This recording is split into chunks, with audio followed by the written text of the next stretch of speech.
I live in a little city in SoCal with my roommate who happens to be my cousin. During this coronavirus pandemic, I've been staying with my parents who live in a very small town in NorCal. Because of my time in SoCal, I really do not like staying in NorCal, and I would rather live back in my apartment. The reason why I haven't is because my parents think I will get very lonely there since everything is closed and my roommate is not there, as he's also staying with his parents. However, since I had to go back for a specific reason, my parents wanted me to take their dog, Mocha, so I wouldn't feel as lonely staying there. I loved her and didn't mind one bit. Mocha is a small, pomchy dog that loves to play around with me and usually is by my side for most of the time. She also loves to go on runs with me, so I occasionally do take her on jogs. On a Wednesday night, I decided to go running with her. Whenever I go on any runs, I go at night, because that's the time I am most energetic, and all the times I went running at night, I never had any type of encounter or occurrences. I put Mocha on a leash and we went out. About 20 minutes into our run, I was running through this creek. There was a park next to it, and a bunch of trees surrounding it, houses to the other side. The trail was pretty narrow, and the street lamps were pretty dim, but still bright enough to see up ahead. As I'm running with music playing, my leash was tugged by Mocha. This usually happens when she wants to go to the bathroom, so I stopped to let her do her thing. But when I turned around, she was in her alert stance looking straight behind me, where we had ran. I just assumed that she heard a squirrel or any small animal as she usually does. I was tugging her leash, telling her to let go and that there's nothing there. She didn't oblige at first. She kept looking behind us. It took about 4 to 5 tugs before she finally came to me. I resumed playing my music and we both went off running. I was almost out the creek, and then I would meet a narrow sidewalk that was straight ahead. The trail only had to take a short turns. Probably a minute or two later, Mocha tugged the leash again and went on her alert stance behind me. She did an aggressive bark and started growling. I stopped and was looking all around behind us. I was kind of freaked out because the trail had a couple of turns and curves. This meant that something was most likely following us. My first guess was a lost dog, which is unsettling as Mocha is tiny. If it were a big dog, I can easily overpower her. As I was looking around the dim area for a split second, I saw a black humanoid figure 15 yards away, right behind a bush next to a tree. I immediately turned my eyes to the opposite direction, and pretending that I did not see him, but boy, my heart was pounding. I didn't see any figures or his face, just the outline of his upper body. I didn't have a weapon of any sort. If this guy was following me, my best solution would be to run off without him catching me. I tried to act cool and told Mocha we should go. The trail was going to end, and I just had to make a turn, and it would be a straight sidewalk about 300 to 400 yards. There are fences on both sides of the sidewalk, so the only solution was to keep running forwards. I went at a jog right as I turned the corner and made sure that I was out of view from the person as I went into a full-on sprint as quietly as I could. The sidewalk was ahead of me, so I made sure just to keep running and kept looking behind me to see if I was really being followed. About 70 yards away, I saw a person come to view from the turn, then went sprinting as fast as he could towards me. As if I wasn't sprinting, I went sprinting as fast as I could, and I never have sprinted that fast in my life. Looking back, it amazed me on how fast I ran. Mocha was actually keeping up with me about 100 yards of sprinting. I looked back, and he was still full on running behind me. He was wearing a dark hoodie, sweatpants, and appeared to be at least 6 foot tall. He was still in that same distance that I noticed him from, which meant he must have been pretty fast as well. The sidewalk was going to end at about 100 yards, and it would lead to a neighborhood. I can lose him there. I was slowly getting out of breath. My adrenaline was beginning to die down. I kept sprinting, hoping I wouldn't get tired too quickly. 100 yards of me sprinting, and I finally made it to the neighborhood out of breath. This neighborhood was pretty broad, so if I were to keep running, the person would have spotted me right away, and the pace he was running, it didn't seem like a good idea. My solution was to hide. I went straight to a random house, jumped over their backyard where I would be kept hidden by the fence. I basically threw Mocha over on myself, and we were both panting, but I tried to keep quiet as I heard footsteps coming by. The guy had finished the trail and was now in the neighborhood. He stopped running and I heard him panting.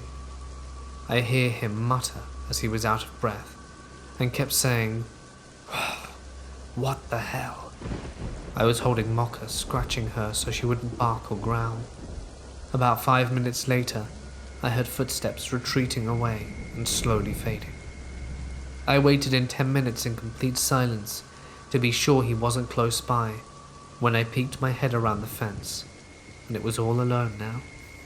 I get Mocha and went to the opposite direction from where I heard the guy go. Even though I was tired, I tried to jog just so that I could go home sooner. I kept looking around me. I was very paranoid of that guy. He could be anywhere. I made it back home with no problem, and I've got to thank Mocha for pretty much telling me that someone was behind me and stalking us. I don't know how long he was following us for, or what he was planning to do. I just hope he didn't get a clear glimpse of my face, because I certainly don't want to run into him again.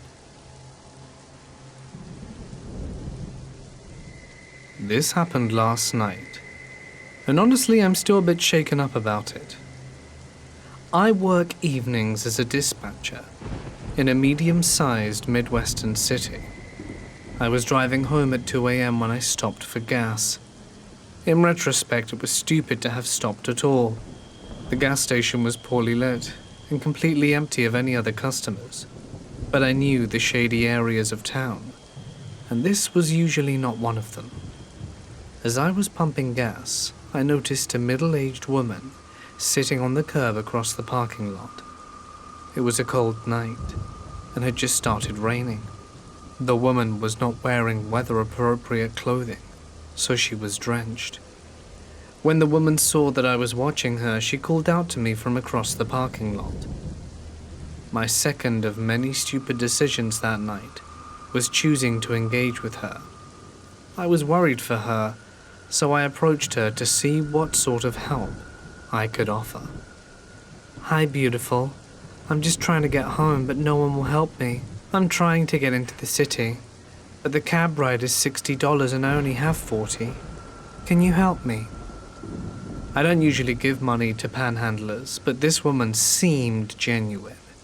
The weather was terrible, and my job centers around helping people, so I agreed. I told her I didn't have any cash, but if she would come inside with me, I'd take some money out of the ATM and give her a few bucks. But the ATM wasn't working. I apologized to her and told her there was nothing else I could do. She followed me back outside, idly chatting with me as I opened my driver door to get in. And then she got in my car. I was too shocked to really say anything. I sat staring at her as she buckled herself into the passenger seat, and as soon as she got into my car, her demeanor changed entirely. She no longer seemed forlorn as much as she did extremely excited and restless. "Just take me to my aunt's house. She can give me money," she said. Of course, alarm bells are going off in my head. Although my first instinct was to tell her to get the hell out of my car, my guts told me that would be dangerous. She'd already been proven to be unpredictable and seemed to be high, and I didn't know if she had any weapon on her. Forcing her out my vehicle, I thought, had the potential to elicit a violent reaction. "Where are you asking me to take you?" I finally said. "Just start driving. I'll tell you when to turn." "Nope. If you want me to consider driving you somewhere, I need you to tell me where we're going," I say with no real intention of driving her anywhere. "Don't worry, honey. I'm not a bad chick. I'm not gonna rob you. Just drive." "No. What's your aunt's address? As I was asking her questions, she got really agitated. We still had not left the gas station parking lot, and I considered getting out of the car and going into the gas station for help. But A, she seemed to know and be friendly with the one attendant inside, and B, I wasn't about to leave her alone in my car. Finally, she snapped at me and said, "Why are you asking me so many questions? I thought we were friends. Don't you trust me?" "I work at the police department," I said. "It's my job to ask these sort of questions." She flipped out and started yelling at me about being a snitch, about trying to get her into trouble, and just generally losing her damn mind.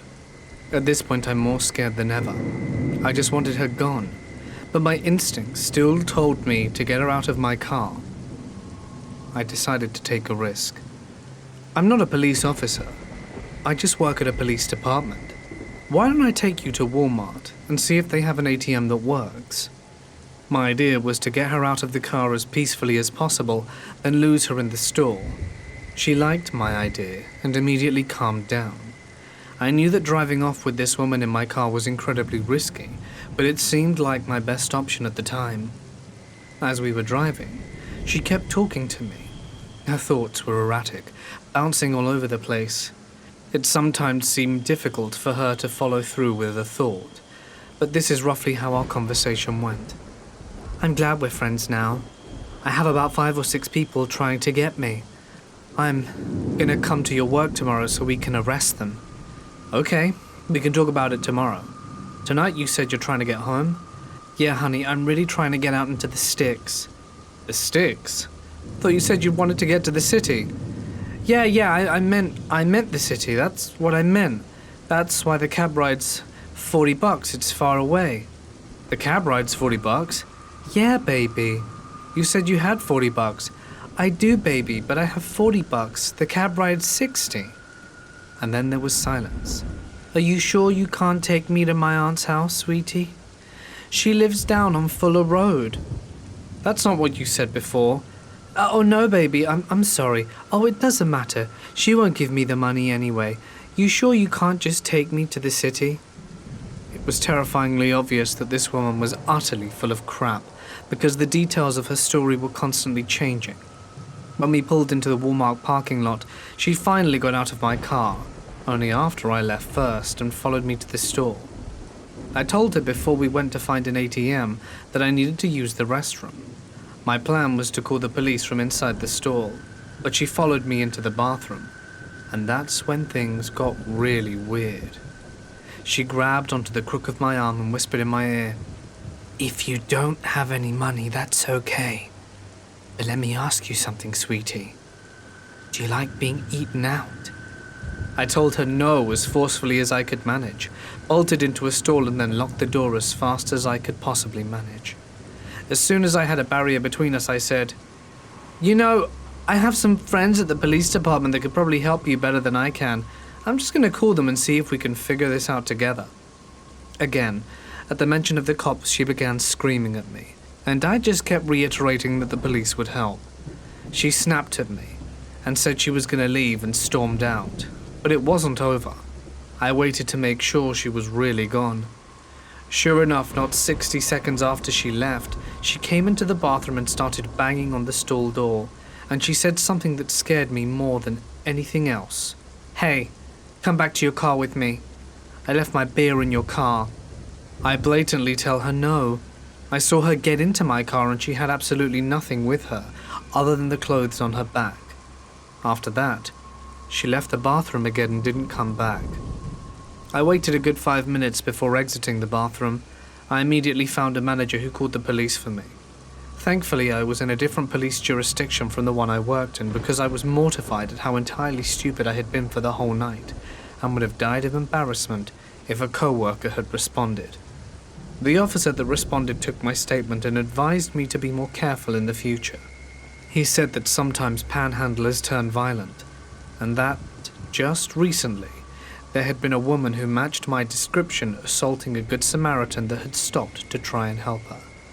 I definitely learnt my lesson on stranger danger, and I'm lucky to have come out unscathed. I'm glad my stupidity didn't kill me. So, fellow listeners, the next time you try and help out a stranger late at night, don't.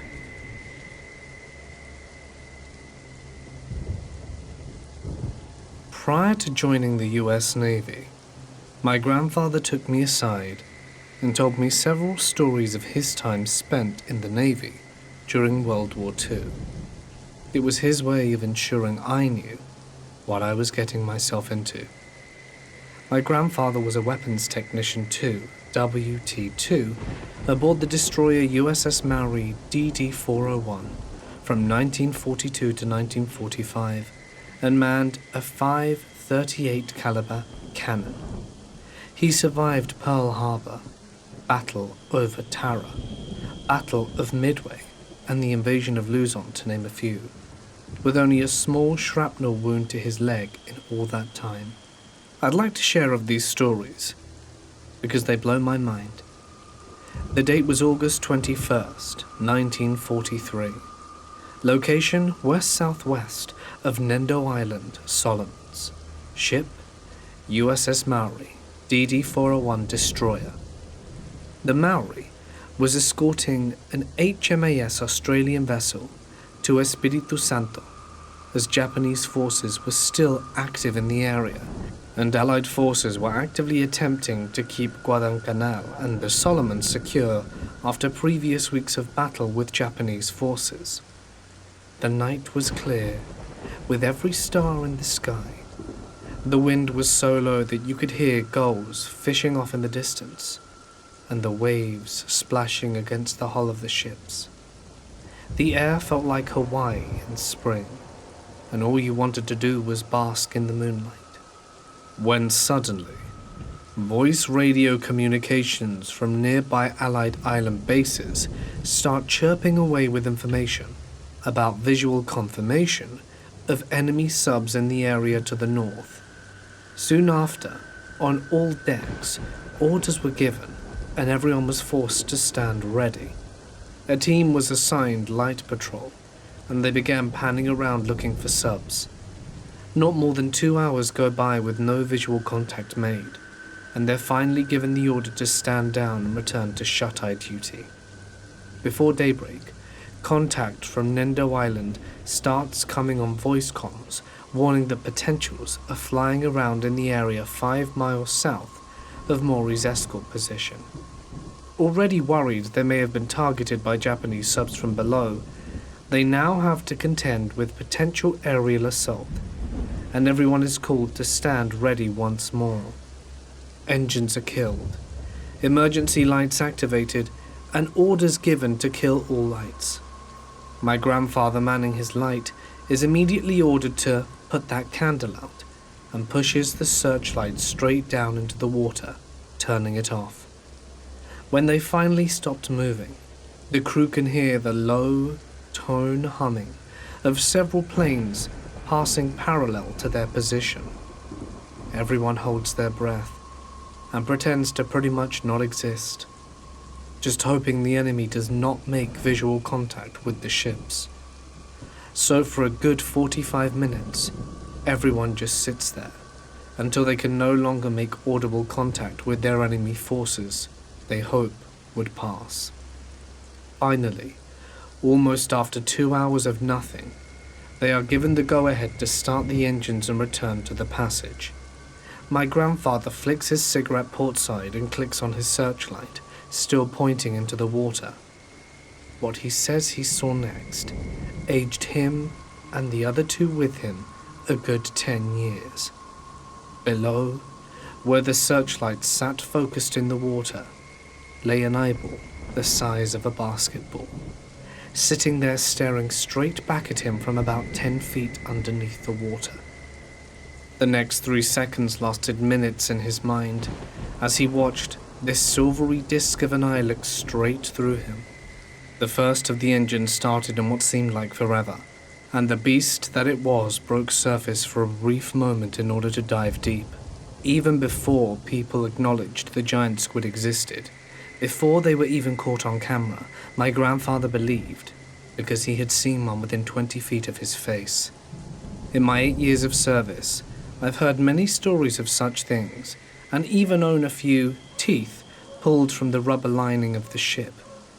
But never have I had any of these experiences myself.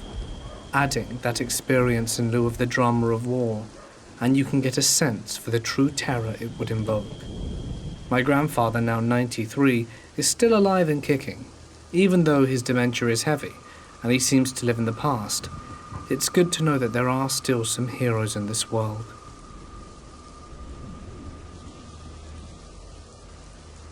My story takes place nearly 2 years ago, about 5 miles off the coast of Ozette, Washington. Me and my dive partner at the time, Jay, were both certified rescue divers with multiple advanced specialities, as well as soon-to-be dive masters, through the International PADI program. I should preface, I was 23 years old at the time, while Jay was 24. The spot we chose was known by a few locals as a relatively uncharted piece of reef along a steep ravine with strong currents and very cold waters.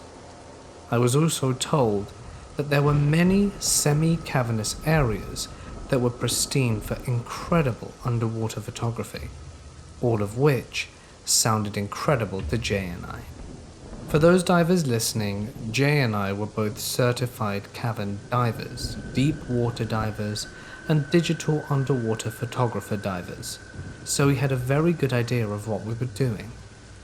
After beginning our dive and slowly making our way deeper into the relatively clear water, we came to a point around 40 to 50 meters where, if you didn't have the proper enriched oxygen mixture within your air tanks, it can result in such significant difficulties, including nitrogen narcosis, referred to as the bends.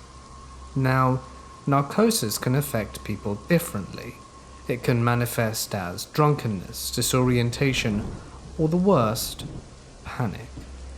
Jay and I had been beyond this point of 40 to 50 meters many times before, and had always packed the right air tanks and equipment necessary to have a successful dive.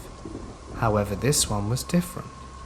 We had planned to start our ascent when our cookies, the air pressure gauges, read 1000 psi, 800 for going up, 100 to decompress, and another 100 just in case anything happened.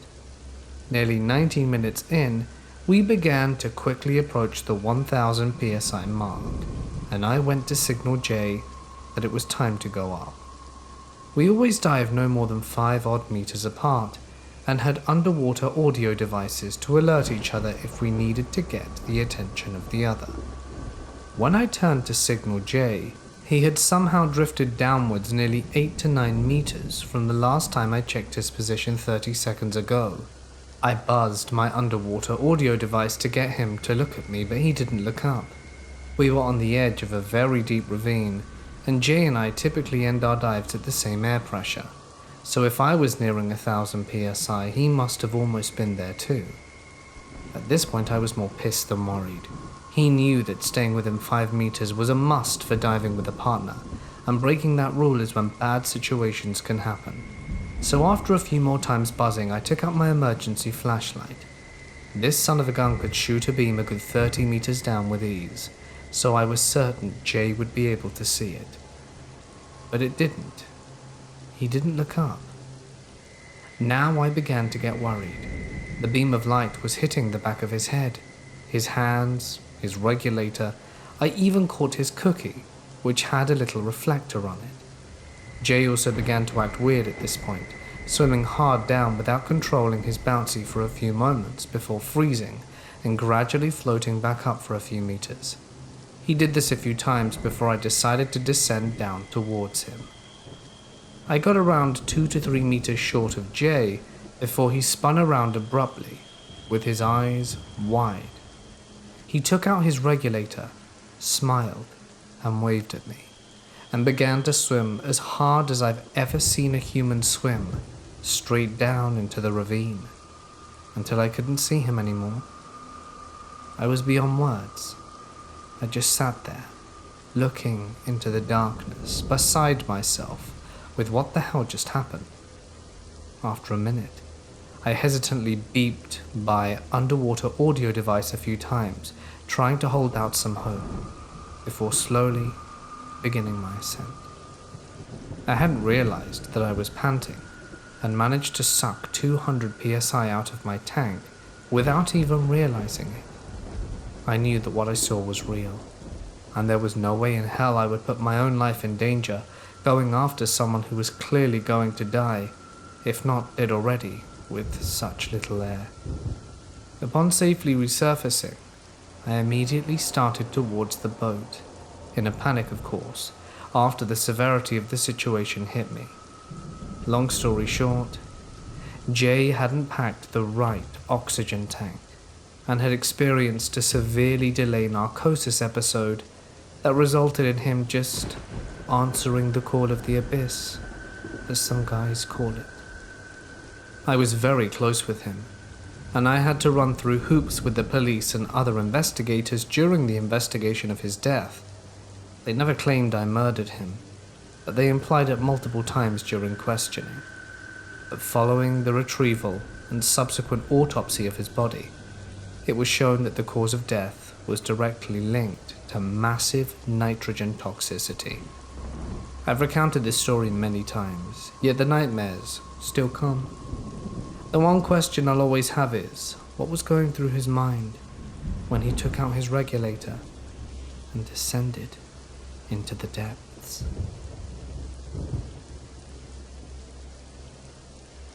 My name is Shen, and I live in France. This happened in 2017. Me and my half-brother wanted to drive through France, through Spain, and then take the ferry over to Morocco to spend some time with my half-brother's mum, who still lives there. So we start the journey down the French Riviera. 3 days of driving is what we expected, including, of course, the 2 nights at a hotel. Everything's going well in Spain. It is time to take the boat from the port of Malaga and go to Morocco, where we arrive at Tangier. It was around 5:30 when we got to the hotel in Rabat, a city in Morocco.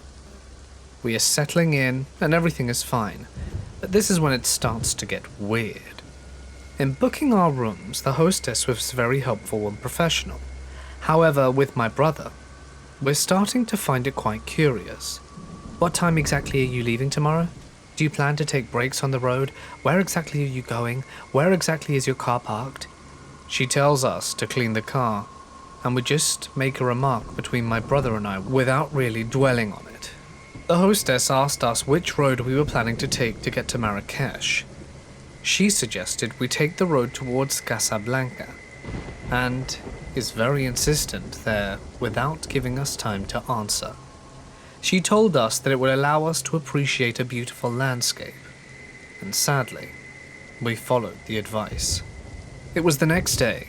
The car had not been washed, and my brother and I were getting very tired. We slept until midday, and we decided to visit a little bit of Tangier before hitting the road. It's 10 p.m. now, and after eating we decide to hit the road. I prefer driving at night anyway. It's far more comfortable and there's less traffic. Everything's going really well, and we decide to listen to music and take breaks on some kind of highway. Having dragged around a bit and it getting late, we know we have 3 hours of road left before arriving. On the highway, there are very high lampposts, some of which aren't functional, so there were areas consumed with darkness.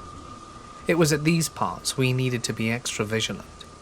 I saw a group of nobody around 7 or 8 guardrails, and I saw them quite quickly, crouching as if hiding and watching the cars. My brother at the time was already asleep. I kept driving without really asking myself a question, but I found it strange. So I switch on the full beams, and the moment I do, I see a man in the right lane. I was going at least 120-130 kilometers an hour on the center lane. I slowed down and reduced my speed to around 100, and the man in question must have been in his 40s. He rushed to my car, throws a rock at my windshield, and I smack the brake. I didn't understand what was going on. I stop, by removing the belt, but my reflexes directs me towards the rearview mirror, where I see a dozen people running towards my car. It was hard to see in the dark, but I did see that their hands weren't empty. They appeared to have sticks, picks, and other things, and in fear I just stomped the accelerator. I speak to my brother at that moment while he's looking in the rearview mirror, but he doesn't answer. He's unconscious. His skull is wide open, blood flowing. The stone had been launched at his feet. I didn't know what to do. I try to put my hand at the level of the impact he had on his skull to reduce the blood flow while driving. I cry out his name, but he doesn't respond and doesn't react. It's late with no one on the road. The few cars that I do see don't stop. I do not know where we are. Where's the hospital? What I'm gonna do? A man comes up to me, looks at me, and I wave to him that I need help, and he stops. For context, I speak a bit of Arabic, but obviously mostly French. So, when I speak to the guy, he clocks quickly that I speak French, and tells me in French where the hospital is.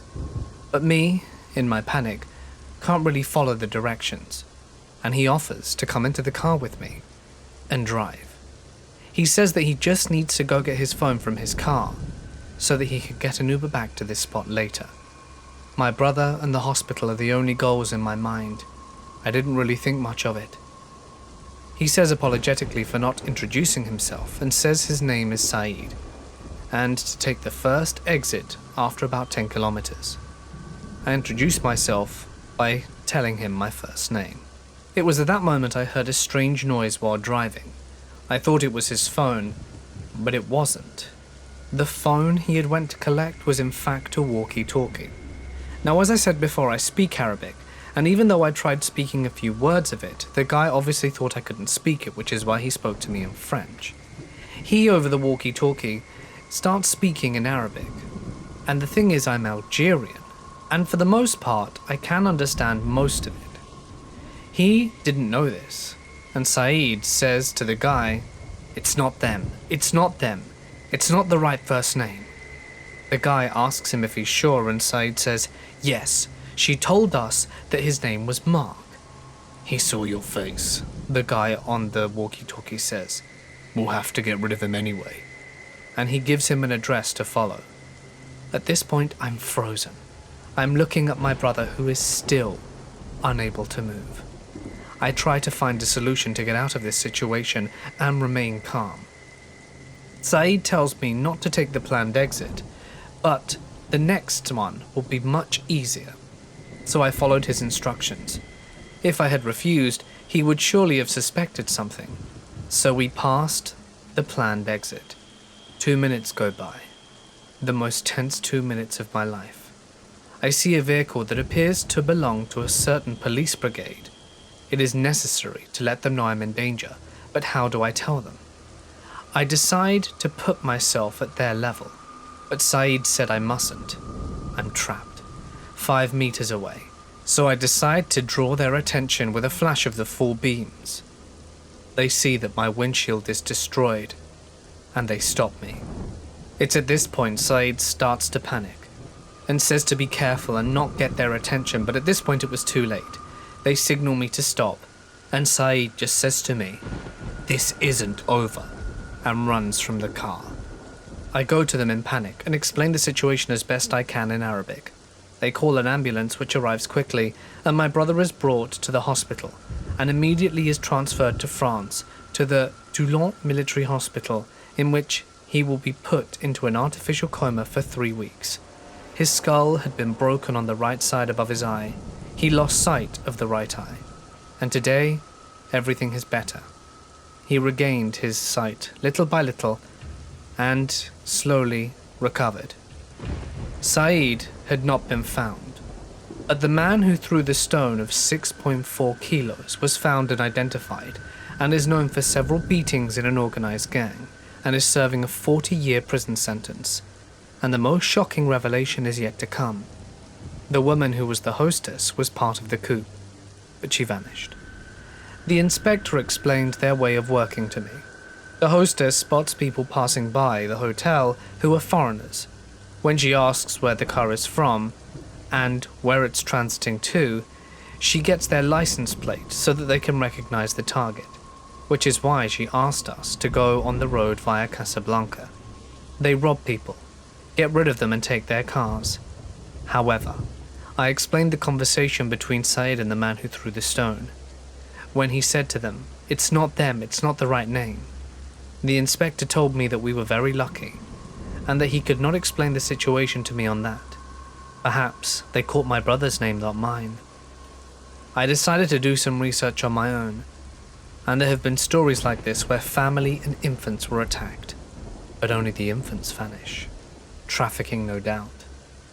In the end, I think they were wrong, because when the hostess asked us what time we were going to leave, I said we were leaving around 5 p.m, but we only left the hotel at 5, and we didn't hit the road until 10. They had our license plates, but not the people they expected, and the group of criminals were probably expecting other people than us.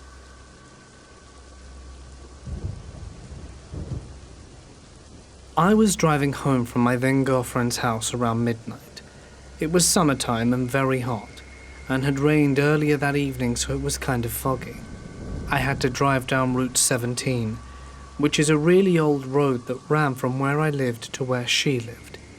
It also passed through Burkittsville, the town where the Blair Witch Project came from.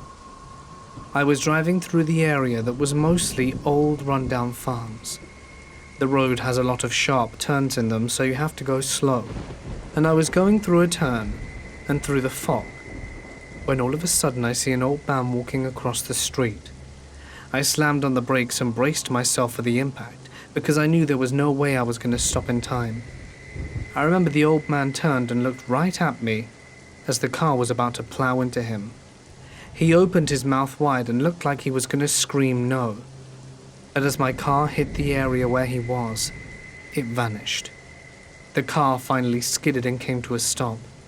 I wasn't sure what the hell just happened, but I didn't hear a thump on my car, so I immediately got out of there and was looking around for a body, but didn't see anything. I went to the front of my car and didn't see any damage. I walked behind my car a few feet away and couldn't see anything.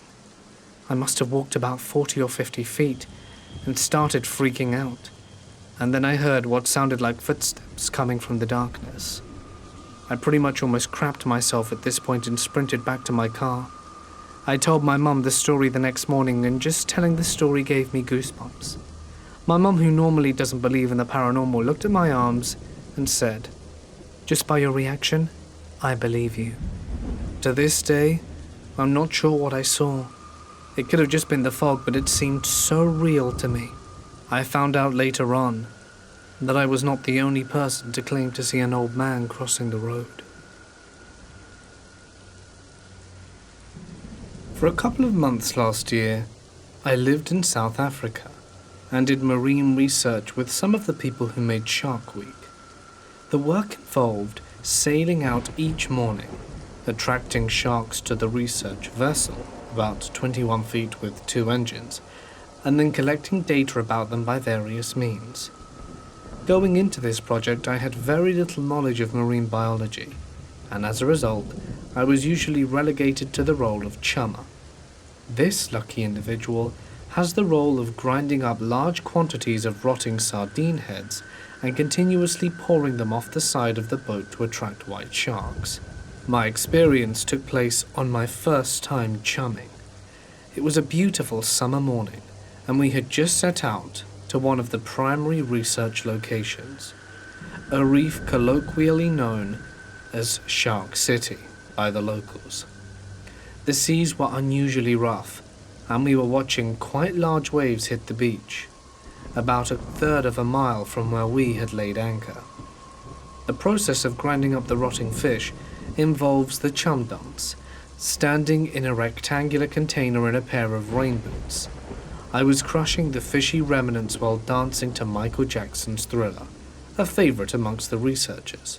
Just as the chum dance reached its finale, and a fair amount of rotting sardine was in the water, the crow's nest spotter hastily pointed to a white glimmer just a few feet to our starboard.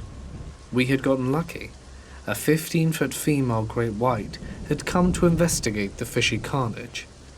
Contrary to popular beliefs, white sharks don't circle boats near the surface with their fin above water.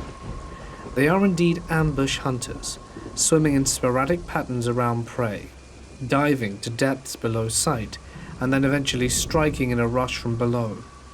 We researchers, me in particular, considering I had never seen a shark before, were giddy, as this large female made a few loops around the vessel before disappearing into the iron-green abyss. About a minute later, as I was peering off the side, still standing in the chub container, I noticed that the jovial South African laughter behind me had abruptly stopped.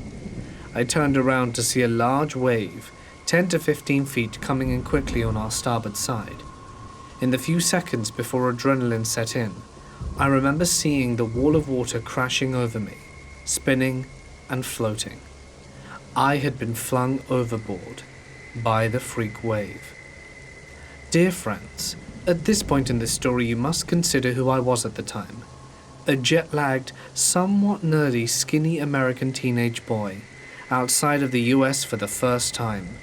There I was, floating in the South African Sea, a few thousand miles from home, in a cloud of rotting sardine matter. Oh yes, the chum container had been flung off the boat with me, with a 15-foot great white shark swimming probably a few yards below. I have very little memory of what happened next. My mind clouded by adrenaline. My salvation came in the form of a large arm that pulled me back aboard the boat, which luckily had not capsized.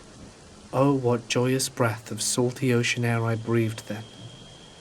I'll just say a few more words. I cannot think of a good thing that came out of this sharky episode. For one, it accelerated me getting to know the researchers who, presumably at the result of our mutual peril, welcomed me in with open arms for the rest of my time in Africa. The large shark, which is seen regularly to this day in Shark City, was named after me. This experience gives me the opportunity to share my obligatory PSAs to everyone I tell. Sharks are incredible creatures. They should be respected, admired, and protected. I'm not even going to tell you that they should be feared, as they definitely should to a healthy extent. However, when you consider how many people are killed each year in shark attacks versus how many sharks are slaughtered for sport, trophies, or fins, you realize that we are indeed a far greater threat to them than they are to us. You may have heard it all before, but I think it's still worthy to say. This happened nearly 20 years ago. I don't remember how old I was, but probably between 5 or 6. We used to live in a city right next to the ocean, and this happened in Germany. During the summer, my family would go to the beach to enjoy ourselves, and me and my best friend Jonas were just exploring the area around the beach and being little kids. There was this huge bush that you could go into. It might sound strange, but try to imagine a bush about 20 to 30 feet high, thick sides and hollow on the inside so kids could always go in there and play. Me and my friends went in there and were just joking around, fighting with branches and stuff like that.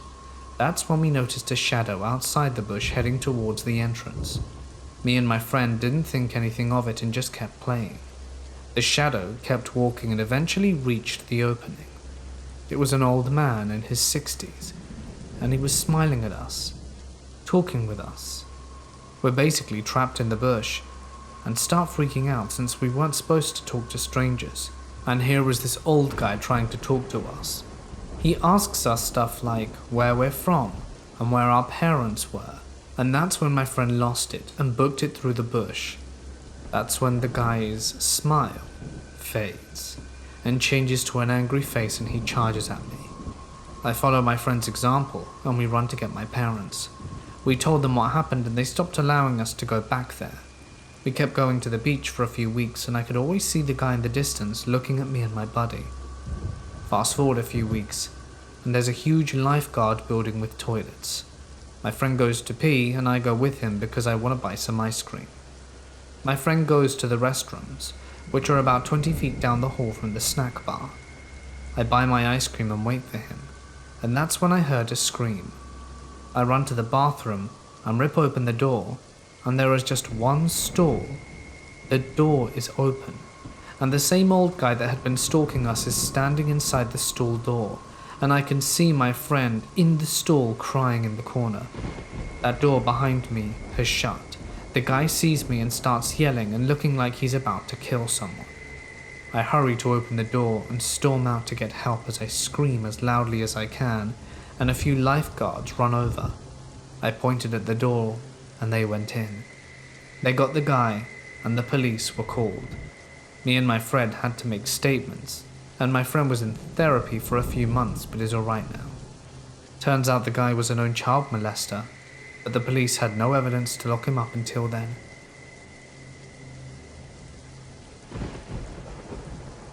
My family were driving on the rural main road of Poland. We're Polish.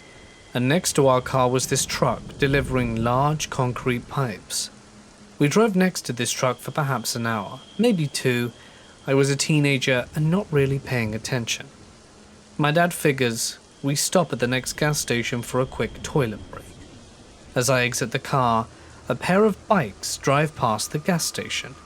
I noticed this because they were loud as hell. So we do our P's and stuff and get back on the road. About a mile or so down the road, there's been an accident. Turns out the bikes had caught up with the truck, and as they were about to drive past it, the large concrete pipes fell off the truck and smushed the bikers. Maybe they weren't fastened properly, or the truck swerved. I'm not entirely sure, but there were dead bodies, and blood was everywhere. I still have a hard time thinking what could have happened had we have not stopped for that break. This happened over 10 years ago, when I was in my early 20s, but I still remember it like it was yesterday. I've only shared this story with my family and a few friends, and it happened when I was living in Japan, so it was pretty normal to see people doing the whole cosplay thing, and I'd see people dressed up in characters and dressed differently, but this was something else. I was out with a friend one night having a few drinks, just the usual dinner and booze at an izakaya lounge. Back then it was pretty normal for me to either walk home or taxi home after midnight, since the train stopped operating at half midnight to 1 a.m. This was the case for many people that enjoyed the nightlife. It would often be pretty busy in the streets around that time. This particular night, my friend wanted to go clubbing with some of our other friends, but I had a pretty early morning start, so decided to walk home. I lived about a 25-minute walk away from the area we were drinking at. I often took a few shortcuts through some alleyways to get home quicker. As I turned the corner in one alleyway, I was face to face with a guy wearing a clown face paint, but more like the Joker. As I mentioned, it was pretty normal for me to see people with cosplay and dressed differently, so I walked past him with a smile and kept walking. As I passed him, I noticed he had some blood on his clothes, which made me feel a little uncomfortable, but I kept walking. That's when I realized he started following me. I even made some unorthodox turns in different streets to try and get away, and I walked faster, but he kept following.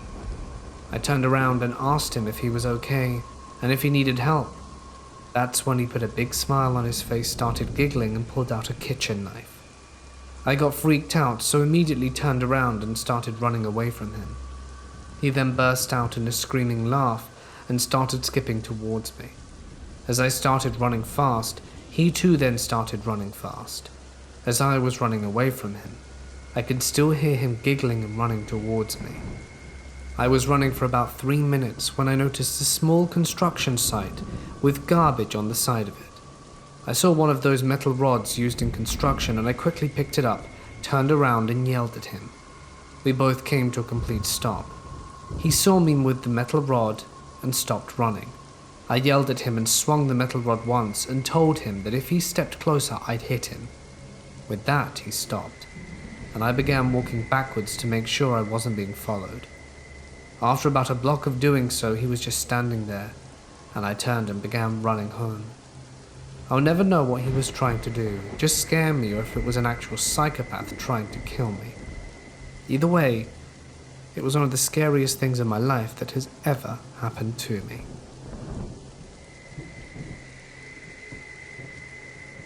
Once, my friends and I were driving back from the nearest decent-sized city to our crappy little hometown in rural Tennessee. Now, I had an older car, but it was in fairly good shape. No real issues aside from some carburetor problems occasionally. There were probably 4 or 5 of us in this car. One of my friends had recently read some novel where a character says, well, Jesus, Buddha, and a bag of chips. Being wise-ass teenagers, we thought this was hilarious for some reason, and we kept coming up with various combinations of blasphemous words in the same vein as the original. After a few minutes of this, suddenly all the lights in the car cut off, inside and out. Nothing else was affected, just the lights. Then just as suddenly they came back on. Obviously we chalked that up to chance. I'd never had that happen in my car before, but it's not something that can't be reasonably explained. After a few minutes of nervous laughter, the blasphemy resumed. Again, the lights shut off. Now I was worried. I thought something was really wrong with the car. My friends accused me of turning the lights off. I hadn't, and convinced them of it. And again the lights came back.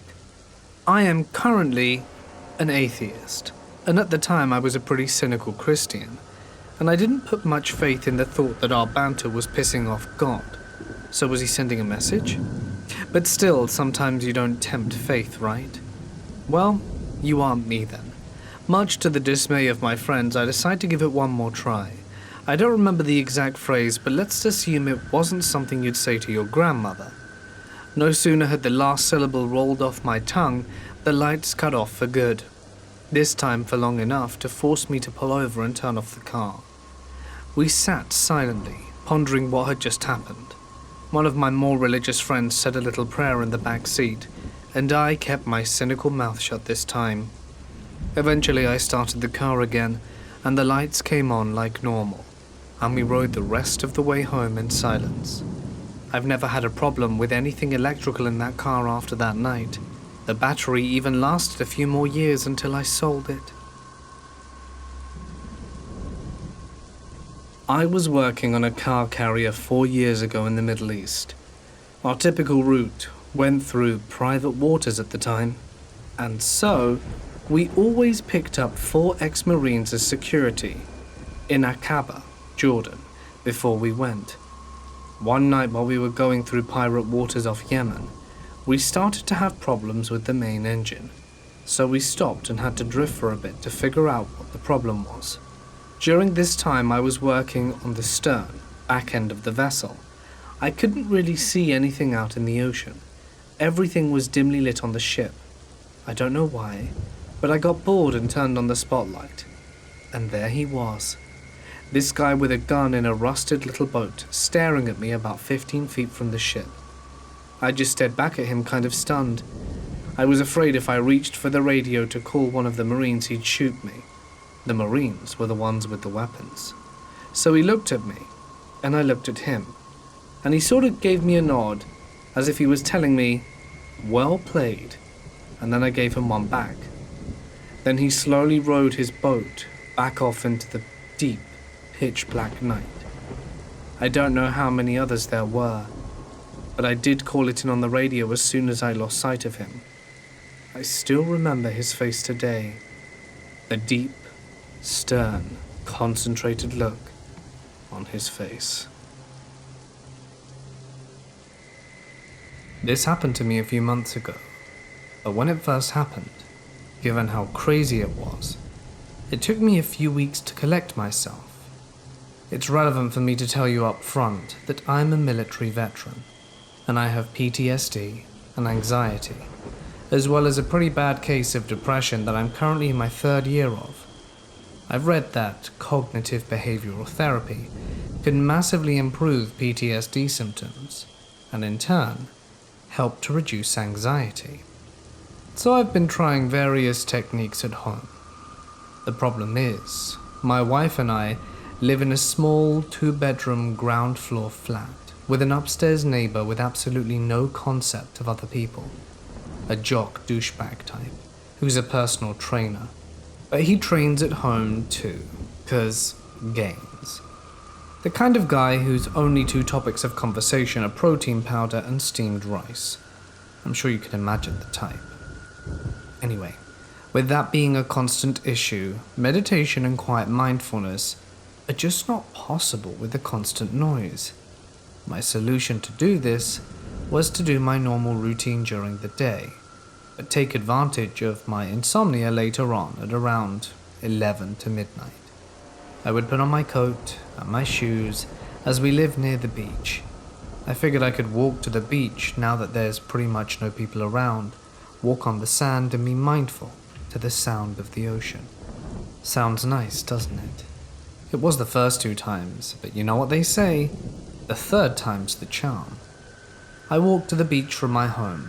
It isn't that far, maybe a little over a half mile. But once I got there, I would walk to the very end of the beach until you reached the cliffs where there is a World War II artillery gun turret, which was another half-mile-ish. Sometimes I would walk the path up the cliff to the gun and stare out into the blackness of the midnight ocean, which was only broken by the occasional flash of light from the lighthouse. I would sit and listen to the waves crashing against the cliffs. Sometimes I would close my eyes and just concentrate on nothing but that sound. I felt safe there, knowing I was alone. Just me and the ocean. Usually, before I turned tail and head home, I would walk down to a small row of benches. They're all marked with plaques in remembrance to someone who came to enjoy the view in times past, although I imagine they came during the day. The benches are close to an old pub that was shut down years ago, and I'd heard the place used to get used as a dogging site or brothel or something back in the day. So when I saw vehicle headlights coming towards the pub, I figured it was some young lad trying to catch potential doggers at it. I sat on the bench and waited for the car to pass me. But as it rounded a bend in the road further up, I was momentarily lit up by the headlights. The headlights of the vehicle went off immediately, and the car went off-road and out of sight for a moment. At this point, I became fully alert and a bit cautious, so I dropped to one knee and ducked behind the bench that I had been sitting on. The vehicle drove past me. It was only maybe 40 feet from me, and as the lighthouse illuminated the vehicle, I could now see it was an old beat-up Land Rover kind of vehicle, with terrible camo painting on the wings. At that moment, someone popped out of the top of the vehicle with a scoped rifle and a big torch. In that instant in my head, I was back in Iraq, and my senses felt razor sharp. I dropped onto my belt buckle and crawled into a patch of long grass adjacent to the benches. Then, I got in a position where I could see them, but they couldn't see me. The guy with the rifle shone his torch at exactly the bench I had been sitting on. Then the others, searching for me. He started looking all around him through the scope, looking for where I might have gone. My heart was pounding so hard, I felt as if they could hear it. I held my sleeve over my mouth to muffle the sound of my breathing, but more importantly to try and hide the condensation of my breath. The vehicle started to move to get a better view of the benches, so I began slowly crawling towards the main road, as not only is there a row of houses, but an old stone bus stop I could take hard cover in if they saw me and opened fire. After about 5 minutes of hiding in the long grass, it started to rain, and they were clearly still looking for me. They were now about 150 feet away. The guy with the rifle was scanning around me with his eyes down the scope, so I waited till he was looking away from me to seize my moment and run for cover. I pushed my hands hard into the wet dirt to launch myself onto my feet. Then I sprinted towards the bus stop while throwing some zigzags in, just in case they had seen me. Luckily they hadn't, and I was now far enough away that I could take up my phone and call the police. They were there with a riot van and squad car in 10 minutes, and as I was talking to the officers in the van, they spotted the gunner's vehicle and took off after them. The officers in the squad car stayed behind to talk to me. The rain was coming down in sheets now, and they asked me if I was absolutely sure it was a rifle, and I told them I 100% was. No doubt in my mind at all. The officers both looked at each other, and then one of them asked, "And what exactly is your experience with firearms?" I told them I was ex-army, and have seen my fair share of all kind of firearms. They then asked me what I was doing there after midnight, which is a pretty fair question to be honest. I explained that quite ironically I was taking a mindfulness walk to ease my PTSD symptoms. They were satisfied with that explanation, if not somewhat amused, and told me that the armed response unit was en route. I asked if I needed to stay behind and make a statement, but the officers told me not to bother waiting around, because they most likely wouldn't need to take a statement beyond the call I made, and also, it was absolutely pissing it down with rain, so I should get home and get dry.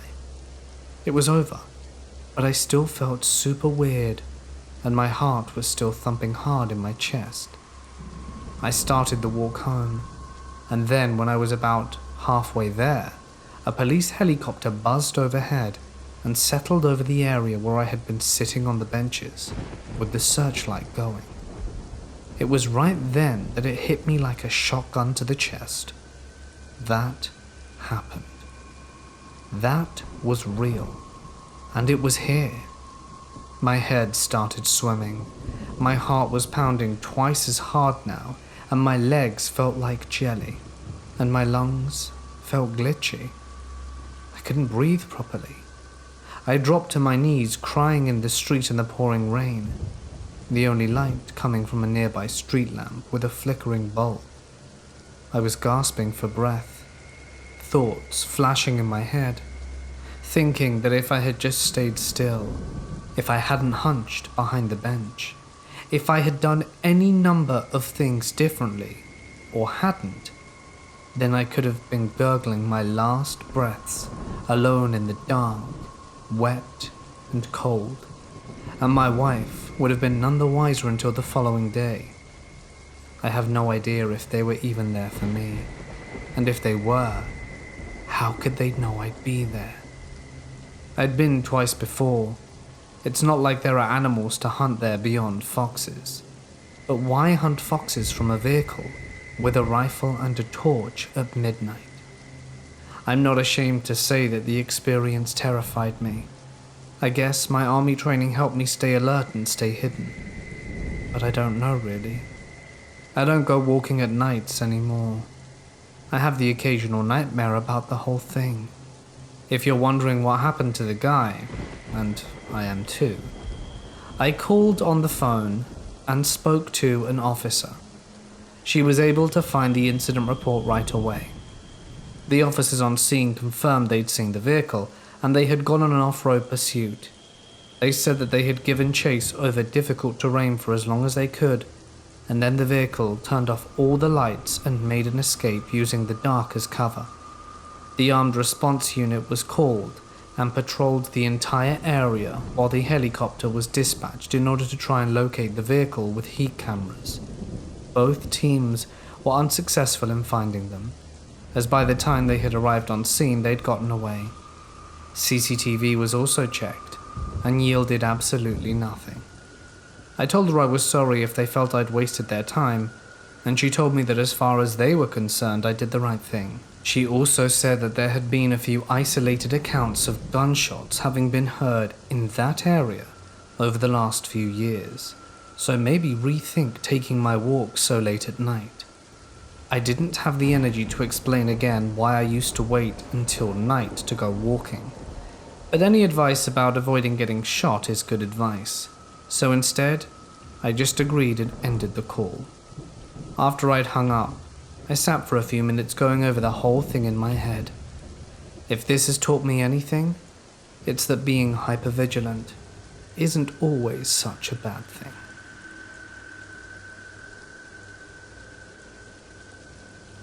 Near where I live, but far out in the sticks, there's a glorified gravel path in the woods called Rube Hill.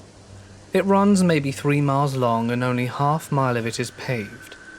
On the south end is the pavement, with a few old but otherwise normal houses dotting it. Deceptively average at that point.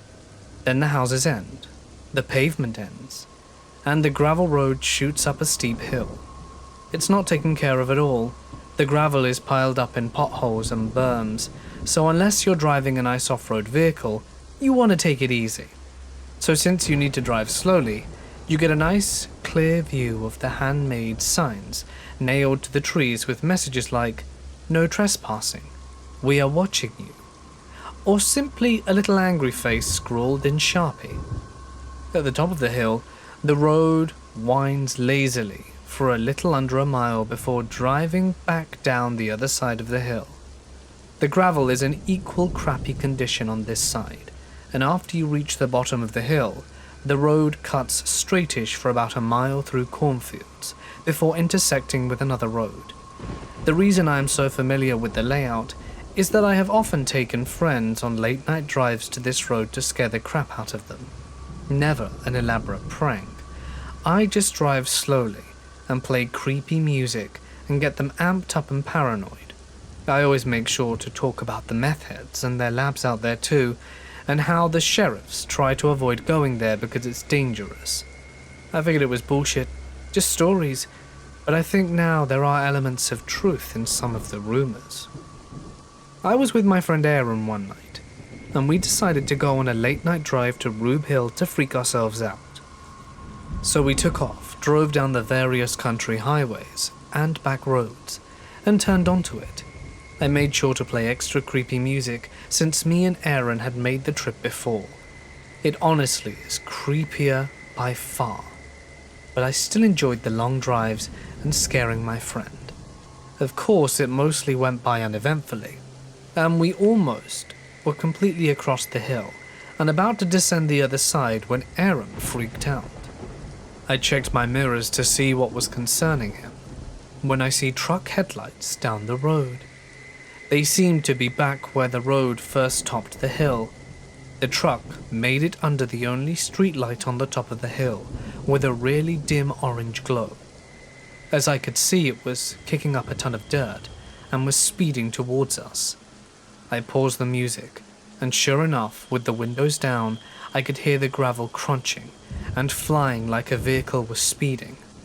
Keep in mind I've driven this road dozens of times, both during the day and at night, and had never encountered another vehicle.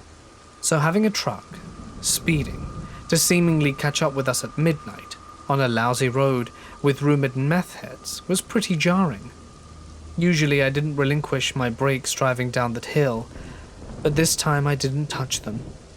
The next day I'm hanging out with a friend, Chris. Chris and I are lounging around playing video games talking about quantum physics, which is Chris's favourite thing, and Chipotle, my favourite thing.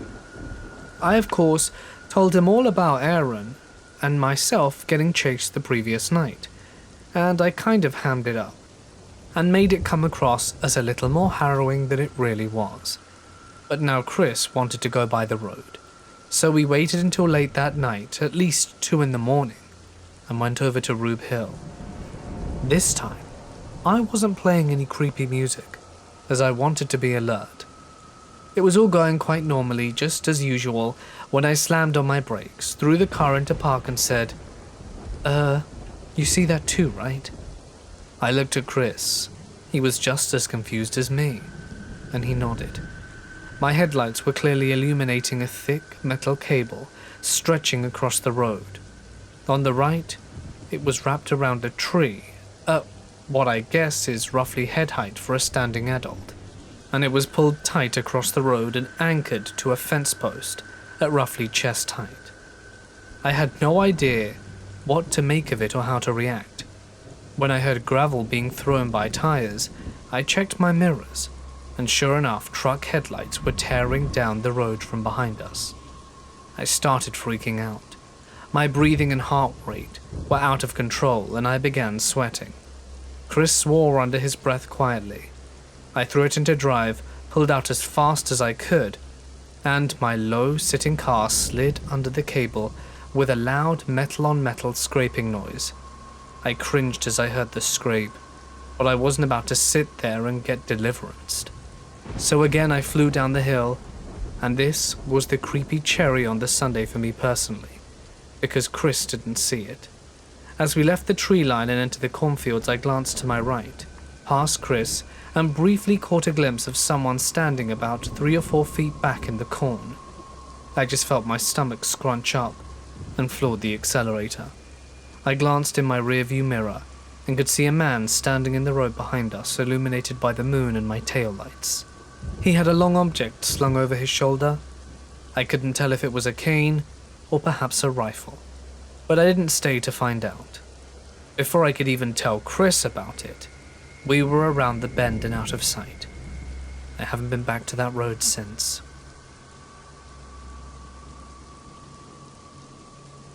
I am a 21-year-old female.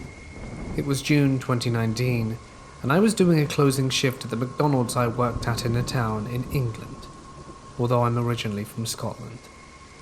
We close up at 2 AM on weekdays and 3 AM on the weekends. It has been a Saturday night shift, so I was finishing and out the building by 3:15 roughly. When this happened, I was living about a 10 to 15 minute walk away from my work in a flat that was mostly taken up by students. I didn't have money to spare to constantly get taxis to get me to and from work, and I had been walking home from night shifts for the past year with no incidents, so of course, didn't think any differently of doing it again tonight. The majority of the walk was fine, and I was about 4 minutes away from the flat when I noticed a guy just standing around near the corner I had to turn to get home. I'm very wary when I see other people, but usually they're drunk, and they mind their own business, or just ask for directions, or a homeless person, as there are plenty of them in the city. This guy was dressed nice, but casual, looked to be in his mid-20s, was well-groomed with tan skin, and was really smelling strong of aftershave. He obviously was a regular at the gym too, because he looked like he had a muscular figure, and didn't seem to be drunk by the looks of him. I tried to keep my distance, but he approached me and started making really casual conversation, asking me what my name was, complimenting my accent, and asking where I was from. I stupidly engaged with him, but gave him a fake name and made it clear I wasn't up for chit-chat. I should have been firm with my words, but I was way too introverted and shy to speak up. Even my boyfriend complains I talk too quietly sometimes, and I struggle to be direct with people. Throughout the whole conversation, he's always giving me this unsettling smile, and would try to touch my arm or play with my hair, which I made as clear as possible I didn't approve of and didn't like. He would just say something along the lines of, "But you're so pretty," not flattering at all when it's a man who won't take no for an answer. This guy then asks me for a hug, and even though I refused him as politely as possible, he did it anyway. I froze up for a few seconds before I moved away, which thankfully he let me do. He was being extremely creepy at this point, and tried feeling over my sides as he hugged me, which gave me even more alarm bells ringing in my head. I told him I had to leave, and as I walked away I heard him say, "I'll walk you home. Where do you live?" Unfortunately, I had nowhere else to go but home. There was no one else around, and it was too early in the morning. My roommate was also back at his own house, and he went back home every weekend. I had a hold of my keys in my pocket and just hoped once I got to the building, I could find a way in without this guy being able to invite himself in. I refused the walk home, but he followed me anyway, walking about 8 to 10 feet away from me, and I was speeding up at this point, and caught up as I crossed the road. I don't know why, but I decided to go the long way to get to my building, which takes an extra 2 minutes, so not that long.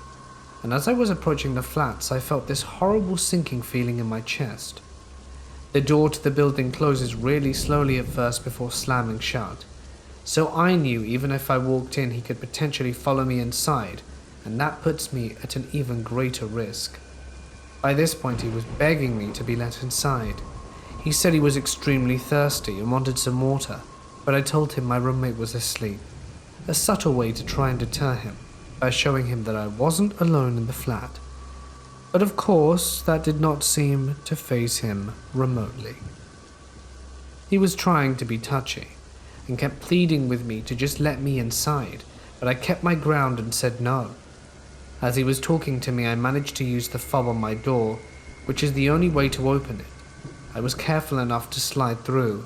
However, he was right at the door, and I didn't want to make him upset, so I apologized and told him no once again.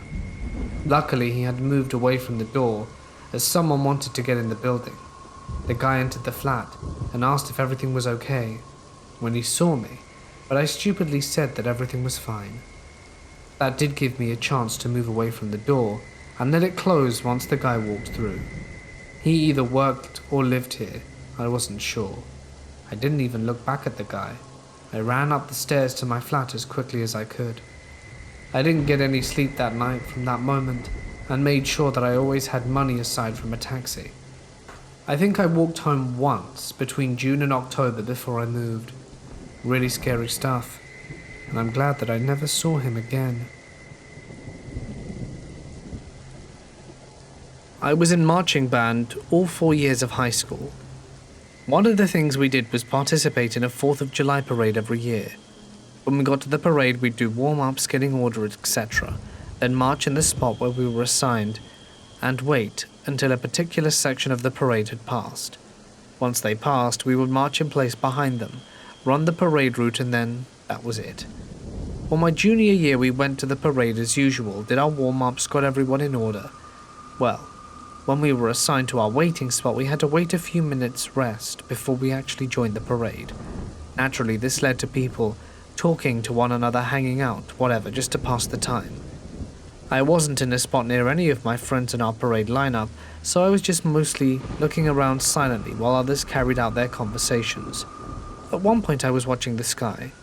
The sky was one of the bluest I'd ever seen, literally not a single cloud in sight in any direction, where I saw 2 circular silver things flying beside one another. They were going at a speed of no object I'd ever seen, and they were literally at the height you'd normally see passenger planes at, as they glinted in the sunlight. They were almost swiping across the sky as quickly as you could move your finger, never getting closer or further away. I went to point it out to someone, but when I looked back at the sky there was nothing. I watched them for a full 15 seconds before telling anyone, and I was 100% sober that day. I just wish I knew what they were. The most disturbing thing that's ever happened to me was on a long drive back to college for my last semester before graduation. I am a night person, and I was leaving kind of late for the drive, but was expecting to get in at around midnight. Being that I would be living on my own after school, I was feeling a bit sentimental, as it was the first time I was leaving home for the last time. Home was somewhere else now. So it's sunset, and I'm driving towards the highway, and there's a beautiful low fog in the fields along the road catching the light. So I decide to cut off towards West Virginia. I stop at a diner to get gas and proceed towards the VW line as night falls. This is the last human contact I make for the rest of the drive. I didn't foresee it, but an immense, dense fog dropped over Appalachia that night, slowing my drive considerably. At some point, in the mountains there was scarcely 10 or 15 feet of visibility, but there are some small towns in the roads. It's Friday night, and it begins to feel oddly dead in each town as I pass through. It'd be 9 or 10 p.m., and the local bar would be closed. There were no lights on in any of the houses, and I felt uneasy, but maybe that's just how it is there. I'm making terribly slow progress with the fog and the backroads at night, deer sightings keeping my foot a little light when the fog wasn't too bad, but at some point I'd have to noose my way through foggy intersections, unsure if I'd find the other side. It was almost impassably dense at times, and the trip would take double the estimated time to drive because of it. I'm often driving around at 25 miles an hour, or worse, trying to be safe, and it's around 1 or 2 a.m., and there's no cell phone service as I get into a large national forest. There's no other traffic around, there's been little all night, so I decide to pull over to pee, leaving the engine on for whatever reason. It'd be a quick stop. I'm not fearless by any means, but I try to not let myself get too jumpy in the woods at night. But as I'm coming around the car undoing my belt, I hear voices maybe 40 or 50 yards into the forest, and then there's scrambling through the dead leaves and brush coming in my direction. It's night, no streetlights or houses, national forest. It's cloudy, foggy and starless and a perfectly moonless night, and I can't see anything off the road beyond the red glow of the taillights. Feeling sufficiently freaked out and not willing to find out more, I bolt back to the driver's side and floor it up the next hill. Happy I had now left the car on anyway. My heart is pounding, and I never find out more about this little scare, and I'm glad for that. A while later, I'm heading up some steep mountains and nearing an old fire watchtower from the World War II days. There's a plaque, roughly, about it being a community morale building, to have been built, even if it doesn't affect the war in any way. I pulled into the overlook to actually pee, because I never got the chance earlier. Now that I'm atop a sizable mountain, I suddenly get cell service and a string of concerned texts from my mother freaking out, asking if I made it okay. By this time I should have been at my house hours ago, but took a long and unfamiliar way in the dark. Knowing that she wouldn't sleep until I was there, she's like that, I respond that I'm home safe, hoping that would end it. But she immediately calls me and asks where I am, and I can't really ignore her having just texted her. I tell her I'm home and she asks, "In Virginia?" And I say, "Yeah, in my college town," despite being at the top of a mountain in a national forest in West Virginia. She sounds deeply unsettled and says she's been trying to call me repeatedly while I had no service. I ask why, and she said she got a really weird phone call from West Virginia, but way west of where you should have been, which is actually where I was. She said she got this phone call from a gruff young man with a backwards-sounding voice, telling her he needed to speak to me, and swearing at her and saying all these nasty things. She said she heard people in the background screaming and people laughing. She hung up and called me a few times before it went straight to voicemail. She typed the number into Google and saw it was from West Virginia, and knew I was at least passing through a small part of it, and called the number back. A small child answered and swore at her, and then the earlier voice ripped the phone back and started saying my name again and saying that he needed to speak to me. This is especially strange because I'm driving my dad's car and I'm not registered to it, so even if someone saw the plates and thought they could run them, they get his name. I think I even paid with cash at the diner and gas station way back, nearly 5 hours earlier and in another state. I cannot think of anything I could have dropped with my name on it, and I had stepped out of the car briefly earlier during the recent incident. I still had all my cards and ID. It would be an incredibly strange coincidence, or an extremely elaborate scare prank. I do my best to reassure my mum I have no idea what that could be about, and that it must be some weird coincidence. I tell her I'm at my house and I'm okay despite how troubling I find it all in reality. She gives me a half-hearted okay, and we say goodnight. I pull out of the watchtower, pull off, and continue on into Virginia. Never have I been so comforted by the 3 a.m. dregs of late-night parties, students stumbling home at a nearby university town off a highway. I know well from my usual route. I carry on that highway and make it home safely, and things have been completely normal since, but I have never brought it up with my mum again, nor have I had the heart to tell her that I was driving that night, or how late, or the voices in the woods. There's no climax, and no resolution. I'm just trying to forget.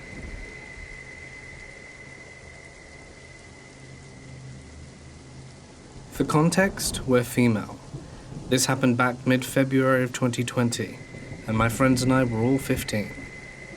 This takes place in Italy, on a school trip we were on. The trip itself was alright, but seeing as we were dumb teenagers, we decided to push boundaries. Our school had booked us into a pretty average hotel, low budget. So one night, two of my friends asked me if I wanted to sneak out with them during the night so that we could go to the nearby beach. I'm generally quite sensible, but they kept persuading me until I finally gave in. We would only get one opportunity to do this, right? So we waited until about 1 a.m., messaging each other when to leave the room and meet in the corridor. It was only 3 of us. We didn't want anyone else to know as they might snitch. Looking back on it now, this was probably a reckless decision, considering the events that would unfold in the next hours to come, and how that night could have ended. The teachers were sleeping in the room opposite to ours, so we had to be so quiet as to not get caught. I can still remember how worried I was that we would be caught, and they would ring my parents. If you couldn't tell already, I'm genuinely quite anxious, so I avoid rule breaking most of the time. This night was an obvious exception. We were successful though, and managed to sneak our way down to the lobby. For whatever reason, the front desk attendant wasn't there, so we'd hurry through the doors not wanting to get caught out. None of us actually knew any Italian, so this was possibly one of the dumbest things we could have done. We walked for about 2 miles down to the beach, all smug that we had actually managed to pull off the perfectly devised plan. The streets were empty, not surprising considering it was 1 a.m., but it didn't stop that anxious feeling in the back of my mind. I knew that what we were doing would get us into so much trouble if caught. We had to walk down hundreds of steps in order to actually get to the beach. Plenty of time to reconsider our actions, but we were stupid and determined to keep going. Something I regret now. The beach was really quite beautiful. It was a full moon at night, and the beach was lit up in a beautiful soft light. We had the place to ourselves. We pissed around for about 10 minutes or so, and then my friends said they wanted to go into the sea. I was adamant that I wasn't, despite their protests, so they told me to keep an eye on their belongings. We had only really brought our jackets and phones. They rolled up their trousers and went knee-deep into the sea. I started filming them and taking pictures. The others would be so jealous. I remember thinking that. Just wait until they see the pictures. They spent about 5 minutes frolicking in the cold sea before they came back to the beach and started stripping off more. I couldn't believe it. They were going to go swimming? They had the genius idea to go in their underwear. I couldn't stop laughing at this point. Looking back at it now, I should have persuaded them not to, but I didn't understand the gravity of the situation we would soon be in. They both ran towards the waves and jumped in at the same time, screaming and giggling in the freezing water. I stood on the shore laughing and filming the whole thing. While guarding their things, I got the eerie feeling of being watched. I can only put it down to instinct. Naturally, I put my guard up and looked around. I'm so glad I did. Because God knows what would have happened if I hadn't have noticed them. 2 men were sitting about 30 meters from us in the dark. I can't be sure, as I only noticed them for a brief moment before turning back around, but it looked like one of the men was holding up his phone filming us. My stomach dropped. I called both my friends. They must have noticed the tone in my voice. I was shaken, despite my best efforts to be discreet. They walked up to the sand towards me, dripping wet and freezing cold. I told them 2 men were sitting behind us watching. Never seen them so scared. That's when the trepidation hit us. No one knew we were here. As far as everyone else knew, we were fast asleep in our hotel rooms. These men could easily take us down, abduct us, end our lives. Something worse, perhaps. And no one would ever know. I whispered to my friend that we needed to leave. I told them to not bother getting dressed, to just grab their stuff and leave as inconspicuously as possible. They agreed with no hesitation. At this point, I was really worried. The men must have known that we saw them despite our best efforts. Nothing could conceal the raw fear we felt, and it showed on our faces. As we approached the steps, I made a quick glance behind her, and a sweat broke out on my forehead. The men were now slowly walking towards us, Fight or flight kicked in, and I shouted to my friends to run. Barefoot and soaked, they scrambled up the steps as quickly as they could, and we kept pushing. I didn't look behind me for fear of how close they could be. We didn't stop once we reached the stops or the steps onto the pavement. We kept running on pure adrenaline. Our legs burned. I looked down to see both of my friends' feet were bloody, but they didn't stop. I kept glancing behind us once we were on a stretch of pavement, but I didn't see the men, and I didn't know if they were still following us or not. That did nothing to ease my nerves, as we didn't stop running until the hotel was in sight. I turned around, and to my relief, I could not see the men. We walked through the entrance to the hotel. This time, however, there was a man at the front desk and started speaking to us in Italian. We didn't understand him, so we kept walking, my friends leaving bloody footprints through the lobby. Once we reached the corridor, we made a mutual vow to never tell anyone about that night, and we all went back to our rooms. The man at the front desk must have told our teachers that he saw us walking at 3 a.m. through his hotel lobby, leaving bloody footprints everywhere, because that morning I awoke to a loud banging on our door. Mrs. Smith was shouting at everyone, asking who it was that left last night. Of course, everyone was confused, and I didn't dare speak up. Neither did my friends. After several speeches made about the severity of our actions and how we were going to find out who it was, I was terrified. My two friends finally spoke up and admitted it was them. Thankfully, they left my name out of it, which I'll forever be grateful for. The teachers were furious, and as you can imagine, both my friends received phone calls home, and they had to delete all pictures taken that night. The teachers wanted all evidence deleted, as it reflected badly on them because in their care, we did something so reckless. They were just concerned about not losing their jobs. My friends didn't argue, because they were still protecting my name and all, and didn't want the teachers actually asking for the photos, so they just obliged. I always think back on how that night could have ended, how horribly wrong it could have gone, and despite being one of the dumbest things I'd ever done, I'm glad I decided to go, because it terrifies me to think what would have happened to my two friends if I wasn't there to spot those men. This happened a few years ago, and I had completely forgotten about it until about a month ago. So did my boyfriend, who was present at the time. It happened in July 2012. I'm off with my boyfriend on vacation. He inherited a small house on an island in Brittany, in France, called Ile-de-Gros, and it's situated a few kilometers off the south coast of Brittany, and you can only get there by ferry. It's pretty small and only a few inhabitants live there all year round, and there's not much to do, but it's quite beautiful, and is a great place for a quiet vacation. We like to go for rides, during daytime as well as nighttime. One night, on a clear night, doused in moonlight, we went around midnight for a ride on the island, as we were used to doing so. We headed to a beach that borders a family vacation village that is situated in a big curve bordered by a small road. Alongside the road is a strip of grass and sand. When standing on this strip, you have a really nice view of the beach and the sea which lie below. The road and village are situated on some kind of steep cliff. To go down to the beach, you have to walk down sheer narrow stairs situated a few meters away from where we were standing. Caleb, my boyfriend, and I were standing by the road on the strip of sand for like 10 minutes looking down at the sea.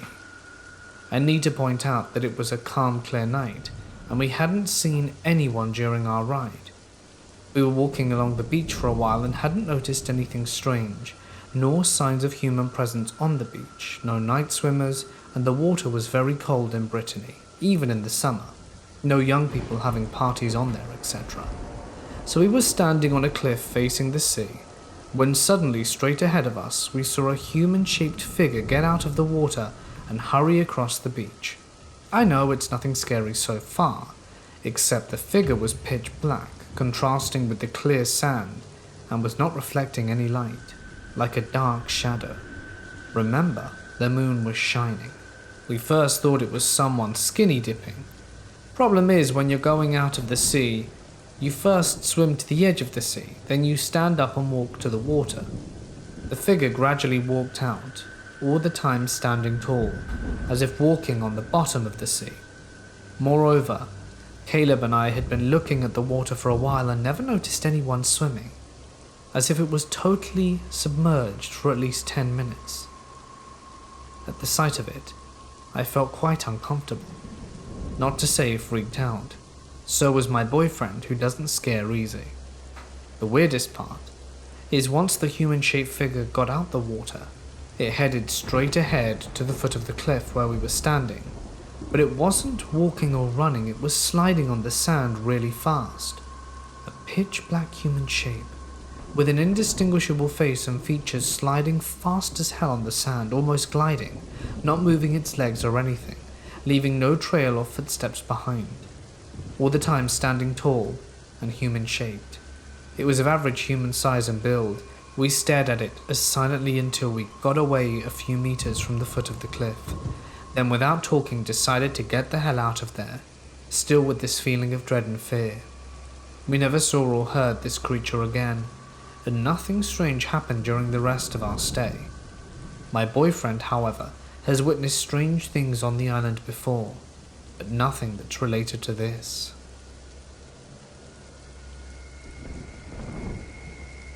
The year was 1983. I was a 21-year-old cute bartender who worked in a happening nightclub. I was driving home late one night at 3 a.m. along I-95 in Connecticut. I was in the middle lane and it was raining terribly. I was almost out of gas but figured I could make it home. Thank goodness I was alert enough to notice a white van drive by me in the slow lane. My radar went on when I noticed the van drive past me and the driver hid his face from my view. The vehicle looked shady, and it had a New York license plate. I was very aware of the van, and I noticed during the drive home that the driver had maneuvered his vehicle behind mine and was maintaining a distance. As I got off the exit to get home, I watched my rearview mirror as the white van also exited a distance behind me. I was freaking out because I was almost out of gas and my house was approaching. I didn't want to stop because I knew I was in danger, and I didn't want him to know where I lived. I drove past my house and decided to take a right-hand turn to see if he would follow. Sure enough, I could see the van's headlights make the same right turn. I drove past the local convenience store, hoping that a police officer would be parked there. The area was dark and deserted. I chose to drive to the local police station, which was about 7 miles away. I remember the terror I felt during the long drive. It was 3:30 a.m., pouring with rain. My gas tank is on empty, and the town was deserted and cell phones hadn't been invented. This white van followed me through several neighborhoods. I took a right-hand turn onto the road where the police station was at, and he continued to follow me. I parked my car in front of the police station and ran inside. I noticed the white van speed away. I remember that when I ran up to the policeman to tell him what happened, I was paralyzed and couldn't speak. I think it was the only time in my life where I was paralyzed and couldn't talk from the terror. So, that's the happy ending. I made it to the police station. My car didn't run out of gas. Perhaps the lesson is this story is preparedness. Always be aware of what's going on around you, and make sure you have enough gas and cell phone power when driving, especially at night. This happened when I was about 7 or 8. I don't remember all the details, but I do remember some really messed up stuff. When I was a kid, I lived in a pretty sketchy neighborhood. We lived in those long apartments, the ones that are attached at the sides rather than stacked on top of each other. The front of the apartments faced the main road, and there was a little side street to access the parking and backyard of the apartments. Behind the apartments was a massive field. It was super overgrown, so much that it was almost a little forest. and my friends and I used to go back there to build hobbit holes in the grass.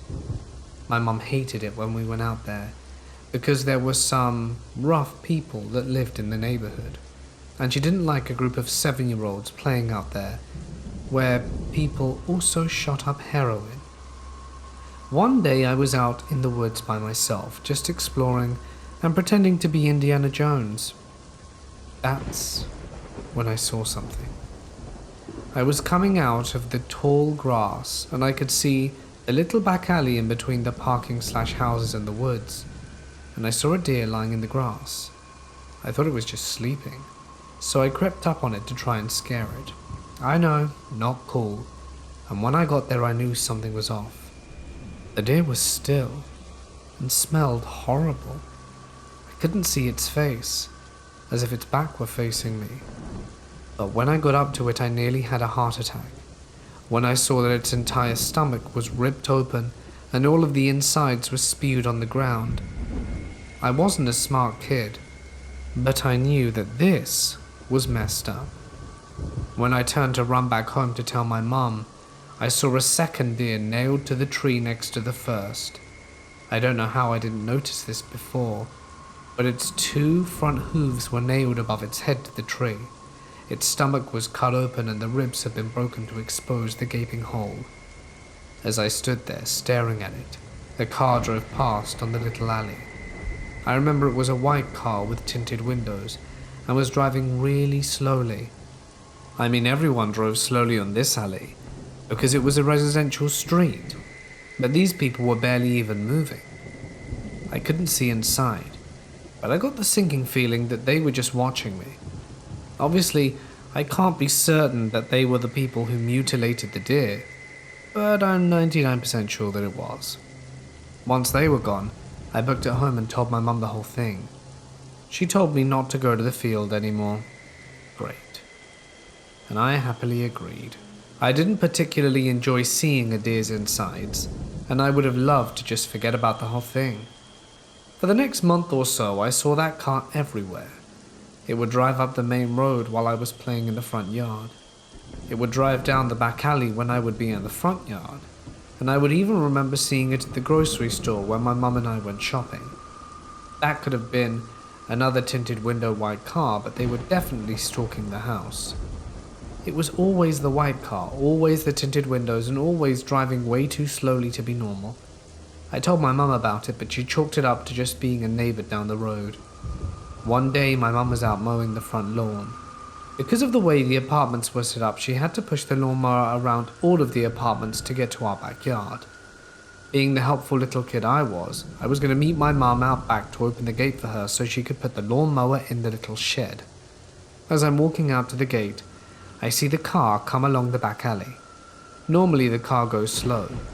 As soon as it turned the corner, however, the driver stepped on the gas and zoomed up to me. The back door closest to me was open, and someone got out and started running towards me. I don't remember what he looked like, or even if it was a he. I just remember hauling ass back into the house and pissing myself the whole time. After that, my dad yelled at me for peeing, and neither he or my mum believed me about the guy in the car. I never saw him again after that, and we moved a few months later. My parents still think I made the whole thing up, even though they knew how sketchy the neighborhood was. And I don't remember anyone going missing around that time in my town, and I didn't find anything when I googled it. But it was really messed up, and I have no idea who the people in the car were, why they mutilated the deer, or what they had planned for me. I lived in the Colorado Rockies for a few years, and for fun would spend hours driving up and down old dirt logging roads. Sometimes, the roads would be wide enough to just accommodate my VW Bug, and most of the time I'd have to drive 20 miles an hour or less, navigating gigantic rocks and potholes, hoping to not get stuck or fall off the steep slopes to the sides. One day, towards the end of the afternoon, it was getting a bit overcast and I could tell a thunderstorm was approaching, so I decided to find the main road and head back via a small town called Mortis. If you know anything about this town and its history, It's way up there in altitude, and back in the day, basically consisted of 100 or so recluses and a post office. Lots of odd people up there, and you didn't exactly feel welcome passing through. It was almost as if you were watching people from their cabin windows. So anyway, I pull out of the logging road into a clearing probably 50 yards in diameter, and surrounded by tall pine and aspen trees. To the other side is the Forest Service road that leads back down to civilization. In the middle of the clearing is an old, beat-up pickup truck with a shell on it that has a bunch of compartments along the sides. The doors to the compartments are all propped open, but nobody is around as far as I can tell. I drive a bit closer and see that there are maybe 10 dogs, like just a bit older than puppies, running around the truck. They're mutts, tall and skinny as hell, and stupidity gets the better of me, and I get out of my car to take a peek. The dogs come running up to me, so I bend down and pet one, and it starts off friendly enough. Soon enough, most of them are there. Some of them are playing tug-of-war with an old piece of duct tape. I couldn't tell if they were hungry, perhaps abandoned, playing or something, so I yell, "Hello?" No answer.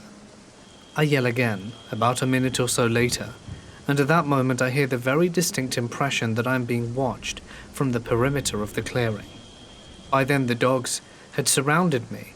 A few are nipping at my hands and legs, so I start walking back to the car and one jumps at my hand. I'm trying to keep calm, knowing better than to run, but by the time I get back to the car, some of the dogs are growling, and a few more are trying to jump on me. The storm is coming in now. The wind is blowing, and a light rain starts. I get into my car and have to push one of the dogs out as I slam it shut. They're all at the door now, looking menacing, teeth bared, and I slowly drive out of there as the thunderstorm breaks full out. Looking in the rearview mirror, I don't see anyone around. A few miles down the road I reach Montezuma and consider stopping to report what I saw, but decided to get the hell out of there as fast as possible instead. When I was about 6, my family went on vacation to the beach in Florida. I'm a lot younger than my siblings, so while they were doing their own thing with their friends, I was stuck wherever my mum would take me. For the most part, we stayed in the extremely crowded pool area by a hotel, which had direct access to the beach. It's all a bit hazy, but at some point when I was swimming, I looked up to where my mum was supposed to be sitting, and she wasn't there. I was really attached to her, so I got out and started looking for her. I scanned all the chairs, took a trip around the bar next to the pool, but I couldn't find her. For some reason, 6-year-old me decided she'd gone for a walk on the beach without me, so I made my way out there looking for her. I walked about half a mile down the beach, out onto the crowds to a more vacant area, and just remembered that I started to cry, because I thought I'd never see my mum again. Just as I had basically given up, a woman and a man came up to me. They asked me who I was, if I had any family nearby, and I had told them I was alone, and looking for my mother. They said to me that they had seen my mother, and told me that they would hang out with me until she returned. Well, these people took me about 2 miles away from my hotel. We walked down the beach to a more residential area, and they kept insisting my mom was going to be down on the other end of the beach, and that they were going to take care of me. They tried to get me to build sandcastles with them, play in the water, and even told me that we could leave to go get dinner, and they'd bring me back after. I kept telling them no. I wanted to return to my hotel, so that I could go up to my room and check for my mum there. And that's when they got really upset with me. The woman said, "We're going to leave to get dinner at our house, and we'll bring you back to your hotel afterwards, got it?" I was starting to get really nervous, so I told them I didn't want to go with them, and that I could walk back to the hotel on my own. The man then said, and I'll never forget this, "You're coming home with us for dinner." He said it in one of these creepy do-or-die tones. I don't know, it just stuck with me. Lucky for me, I heard my name in the distance. There was a group of people yelling for me, so I bolted over to them and they asked me who I was. I told them my name and they smiled so big and said, There are lots of people looking for you." When I turned around to tell the group that a man and woman had been hanging out with me, they were gone.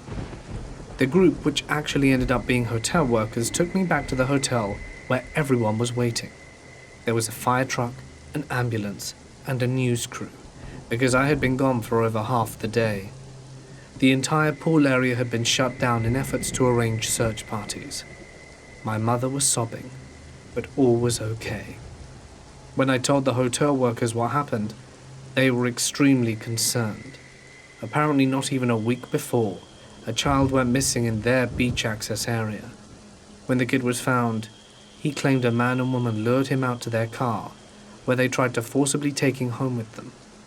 And that's when he bolted away and found another family for help. I was almost next.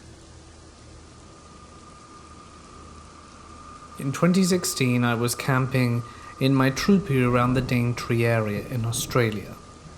On the night of my 21st, my partner and I decided to go down to the beach, Thornton Beach, and smoke a joint, which I've since realized was probably done because of crocodiles. It's a fairly remote beach backing onto rainforest with a few buildings down the southern end.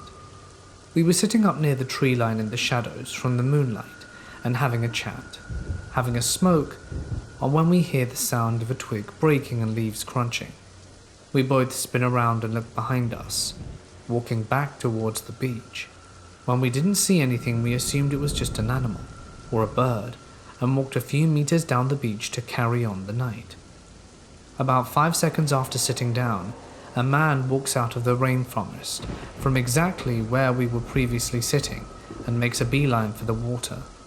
We weren't expecting to see another person, so we shuffle back up the beach for safety of the shallows. The man takes off his shirt and just starts to roll around in the shadows of the water. It's pretty strange, but each to their own.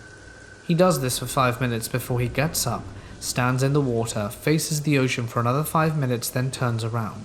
He's looking in our direction and takes a few steps forward, bends down and picks up what we assume was a coconut, which causes my partner to stiffen up a bit. He stands there with the coconut staring towards us for quite a while. We were sure he couldn't see us in the shadows, but we're starting to doubt it. I could sense my partner starting to gear up. He felt around for a big stick that was behind him and whispered that if he came close to us, we should run. After maybe 3 to 5 minutes, he drops the coconut, walks back up the beach, and we start to rise, and my partner grabs the stick, but the man walks straight past us and back into the rainforest. We booked it back down to the beach to the car and drove back to our campsite in Dewan, feeling pretty darn rattled. We came to the conclusion that maybe he was on ecstasy, overheated or dehydrated, so that's why he was rolling around in the water, or perhaps just enjoying a nice nighttime ocean dip on his own, crapped himself when he realized we were there, picked up a weapon in case, and then fled. In any case, let's not meet again, strange man. About a month ago, when summer was just at its end, my friend Rose and I decided to go for a drive up to the mountains. I grew up nearly out of city limits and drove to mountain roads often. Rose is a newer friend in my life and had only been up in the mountains a few times. I was eager to show her how cool it was at night, especially when you're heading back to town, and you can see all of the city lights as you're leaving the foothills. I love listening to creepy videos and watching scary movies, which may have been a big help for Rose and I on this particular night. We headed up in my van, a dependable 03 Toyota who had made the journey with me dozens of times before. There's a part where the pavement ends, and the gravel road takes you deeper into the mountain. Just beside this stretch of asphalt to gravel is a stretch of dirt that people used to park their cars, trucks, and trailers on. Rose and I drove by and noted that the pullout was empty, as was normal for this time of night. It was 10 p.m, the sun had set, and the lights with timers had all turned on in town. I'd never seen any of the lights up the mountain though. Almost every farming field on the mountain is fenced off with a locked gate that will say private property, normally with bullet holes in the metal to show that the owners are armed and generally pissed off at idiots that try to break into their fields. every field in the mountains is watered with a center pivot irrigation system.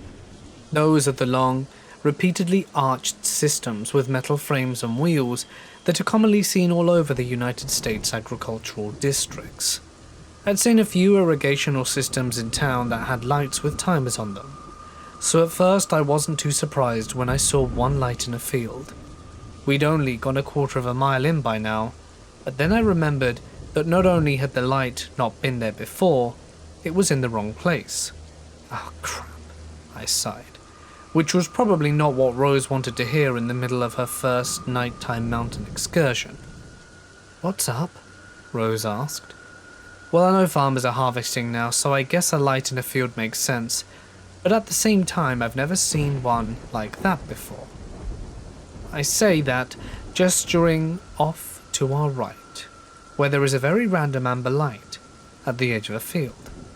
It's dark enough that I can't see fences or any of the big boulders around it, but I was familiar enough with the mountain to know that it was the edge of the property. I started to tap on the wheel anxiously, as I was filled with mixed emotions. I was eager to keep going, because the mountains were going to be beautiful in the half moon, and Rose had never seen them at night before. At the same time, my brain told me that if I'm going to listen to a few dozen hours of horror stories per month, I'd at least better get some meaning out of them. Hell, I'm sorry, Rose. I'd keep going if those were tractor headlights, but I've never seen just one light right there, especially in that field. I've never even seen a farm, so it wouldn't even make sense to waste money or energy lighting it. Rose is amazed and didn't mind that we were turning around only a quarter of a mile in. We turn and head back towards the asphalt. I had no idea why, but I felt like there was a clock that suddenly started ticking. "Hey Rose, could you please hold the handle? I'm gonna go fast enough that you might want something to hold onto. I promise we're safe." Rose silently clutched onto the handle above the passenger side of the car, and I went faster, and I felt that sense that it was time to hurry up, so I did. I zoomed back towards the asphalt, as fast as I dared, my sense of trepidation only intensifying when we reached the truck park zone. There was a white truck and a flatbed trailer that had not been there less than 10 minutes before. 5, maybe 6 guys were around the truck that had its headlights on. One guy was in a UTV, backing it off a flatbed trailer, so fast I thought he was going to crash it into one of his friends. I raced by and someone ran behind the car. I turned onto the road that would lead to the main road. "Rose?" I asked while inching my way to 70. "Were those people there when we drove by earlier? I just want to make sure I'm not crazy." "Nope," she said. I sighed, copying her tone, even as I jumped to 75 and glanced in my rearview mirror. As far as I could tell, we weren't being followed, but we had 8 miles of straight flat road with no cover before we actually managed to hit civilization. "Did they seem like they were in a hurry to you?" There was no other traffic, so we didn't have to slow down for anyone, which helped us both remain as calm as possible. Just a bit," she laughed nervously, looking over her shoulder to check for any cars as well. Thankfully nobody came. We drove to a crowded restaurant and sat in the car while we calmed down. We tried to think of a reason why those guys had shown up there so abruptly in the middle of the night. Maybe they were friends going camping. Who knows? But all the land in the mountain is private property, so no one camps there. Maybe it's best we didn't figure it out.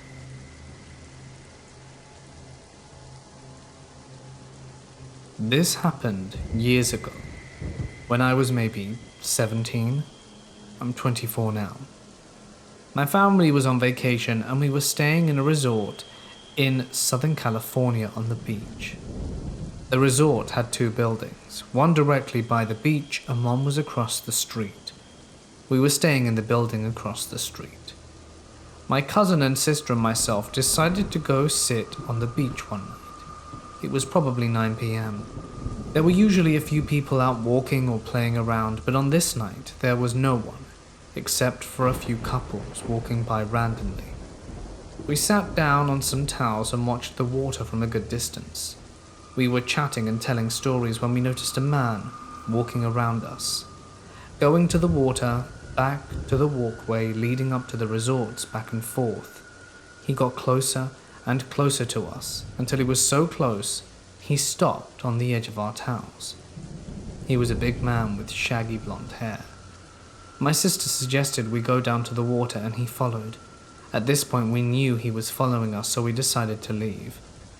He started up the wooden walkway back to our building, and like I said, our building was across the street.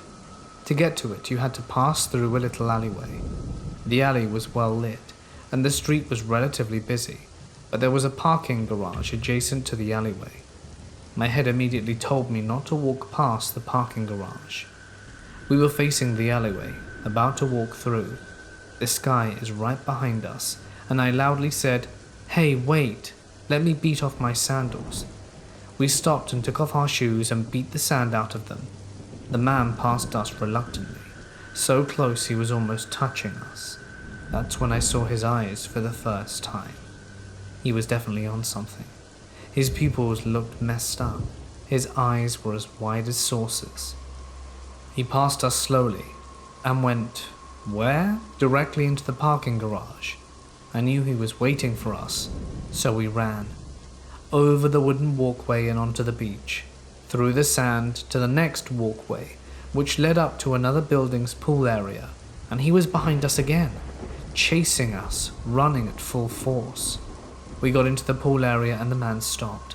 There was a woman cleaning and we told her what happened, and she got hotel security, and a police officer asked us some questions and walked us back to the building.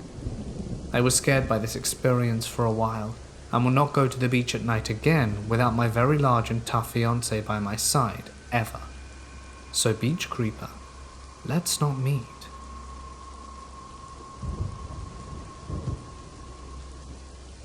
I was 17 years old and lived in a very small rural community of Central California.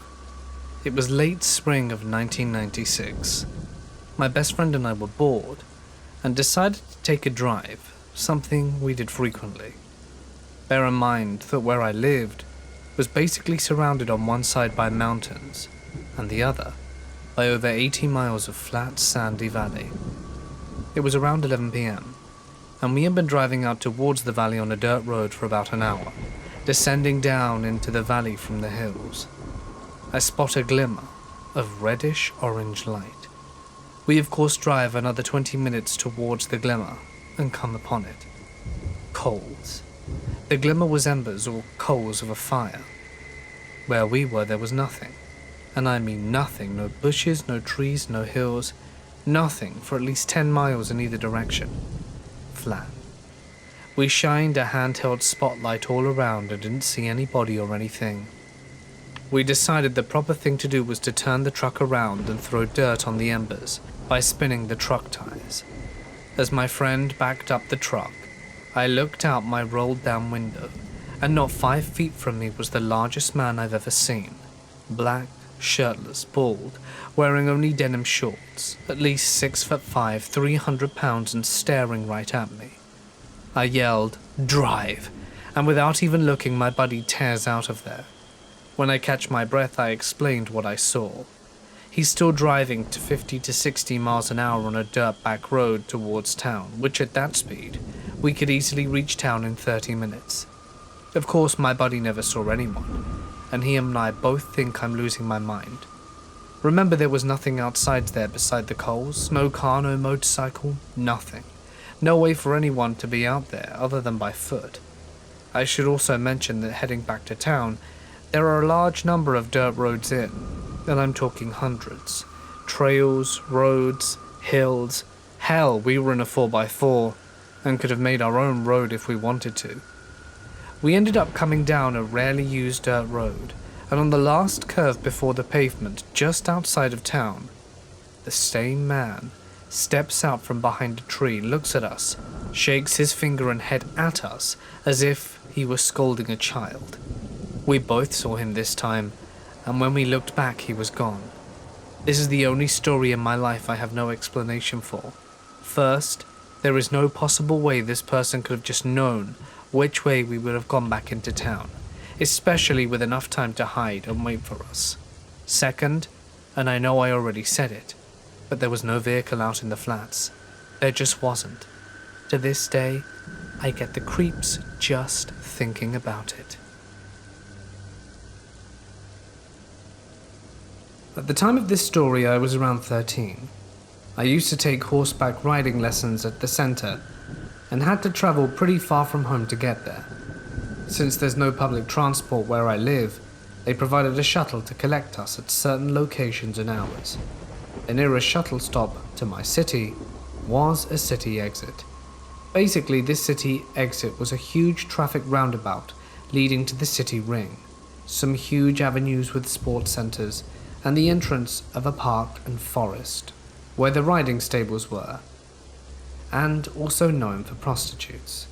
If I had children, I surely would not let them go there alone, but 14-year-old me decided that that would be the perfect spot to wait for a shuttle. I went there to take the 5:15 shuttle, arrived 30 minutes early just to be sure, and sat on a bench near one of the sports centers. It was the first time I had to take it. You had to wave to the driver in order for him to stop, but I had no idea what the shuttle even looked like. There was no logo or anything printed on the minibus, just white and blue. So I waited and waited until 4:15, and there was no shuttle. 20 minutes passed, no shuttle, and I began to panic a bit. What if I didn't see it? At this point, I was standing up. Maybe the driver would stop if he saw a young girl in riding clothes. Still nothing. It was starting to get dark. Then I noticed a car, very old one, so quite noticeable, parked a bit further up the road, with a guy in it. I thought to myself that maybe he was waiting for someone in the sports center. I was, and still am, very anxious, so having a man sitting in a car with a nice view on me waiting stressed the hell out of me. Another 20 minutes go by, and bingo, a crowd of people got out the sports center, and one of them got into the car. I was relieved, or so I thought. But they didn't move. I started to panic. Now there were two guys in a car and they were watching me. In my stupid teen mind, I started to hope even more that the 6:15 shuttle would show up. It was really dark now and I really couldn't read the signs on the shuttles any longer. Scared, I decided at 6:20 it was time for me to go home. I began walking, and at that moment I moved from my spot. The guys started up their car, and I tried to stay as calm as possible and not run, because I thought that if I started running, or screamed for help, they would get out their car and take me. I tried to contact my mum, but she didn't respond, and of course, my phone battery died shortly after. To get back home from there, I had to walk down one long road for approximately 10 minutes, and then turn on my street. My initial plan was to kind of disappear into the crowd once I could reach the more busy area. But that night there was nobody in the streets, and I couldn't deviate from that road because I didn't know the place very well and didn't have a map. The car was clearly following me, very slowly and with its lights on max intensity. In my city, everyone drives crazy fast and never at the maximum lights because of street lighting, so it was very suspicious. 5 minutes before arriving home, the car was still behind me. It was at this moment I realized I couldn't just head straight home, because they'd know where I live. So I got this other idea. Turn on a street they couldn't turn on. I finally was in my neighborhood, a place I knew like the back of my hand, so I turned on a small one-way road and ran like I never had before. I often read that people run and don't look behind them, but I did.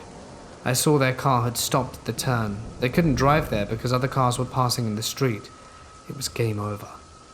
I have no idea what could have happened if I'd have led them to my place, and I'm really glad they didn't get out their car. I just hope to never meet them again.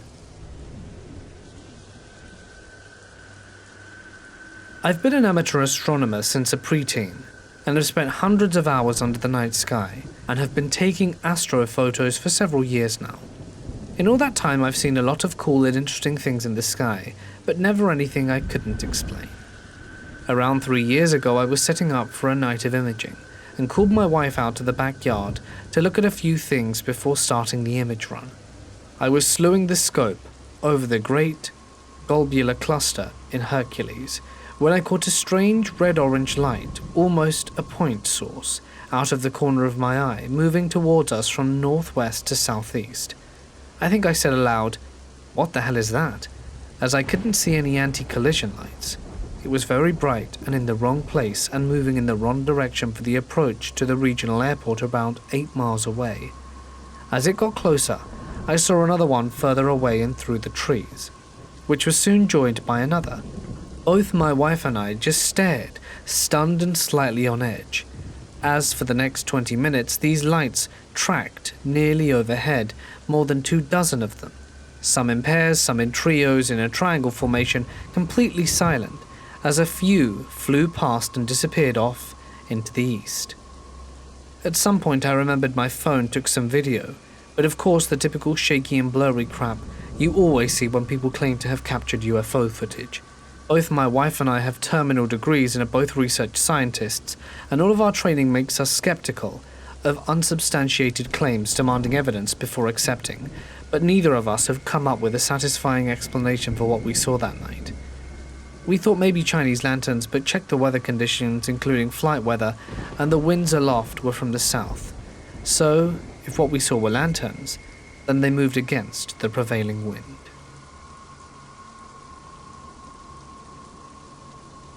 This story is my dad's. About 17 years ago, my dad was a bait fisher hauler who made runs from Arkansas to the northeast and midwest. At one point he was in Ohio. Traffic came to a dead halt. Accident right up ahead of him. A car had been barreling down the highway and drove right under a truck and hit the dot bar.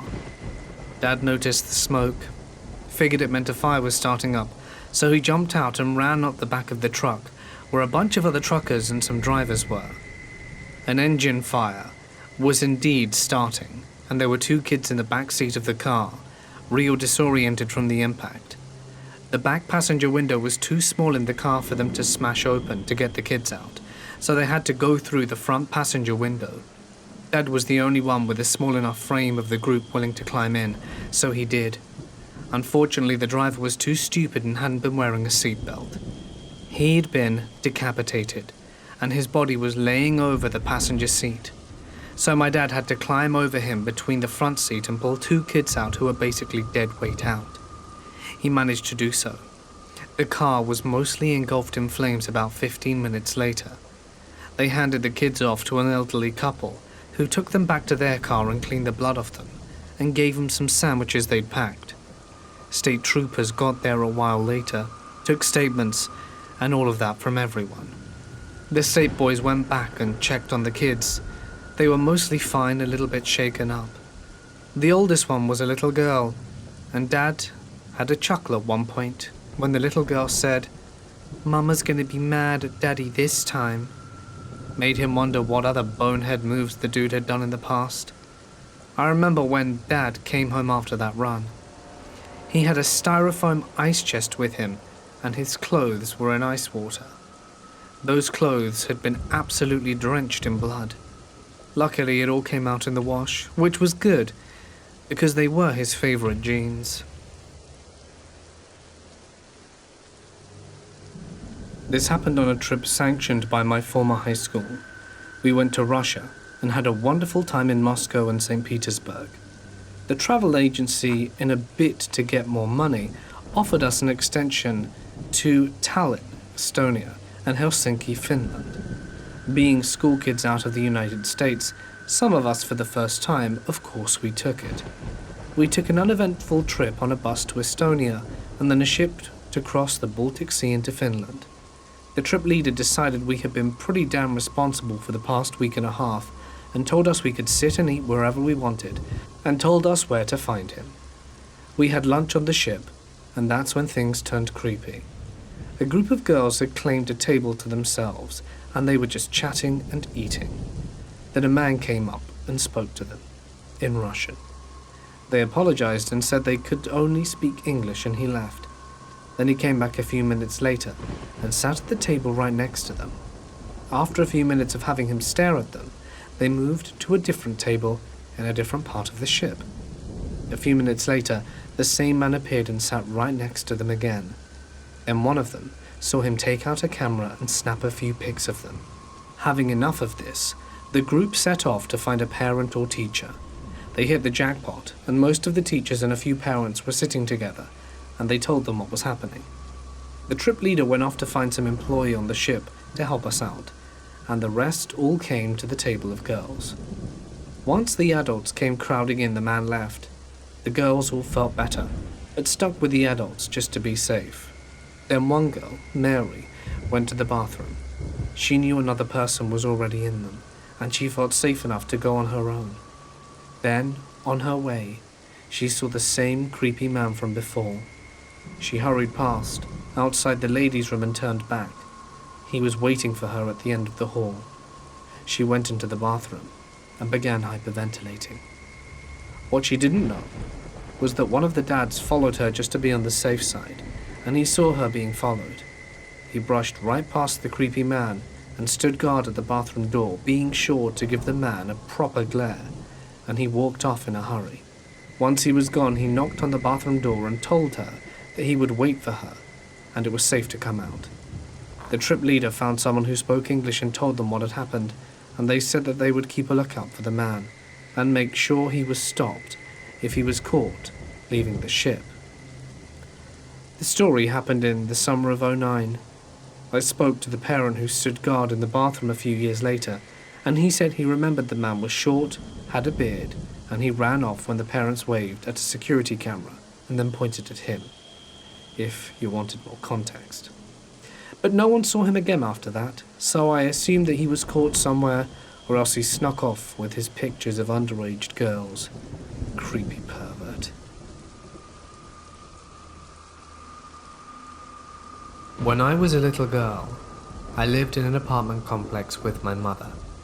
The entire complex consisted of 2 buildings that sat side by side, less than 100 feet apart, with 4 2-bedroom flats, 2 upstairs, 2 down.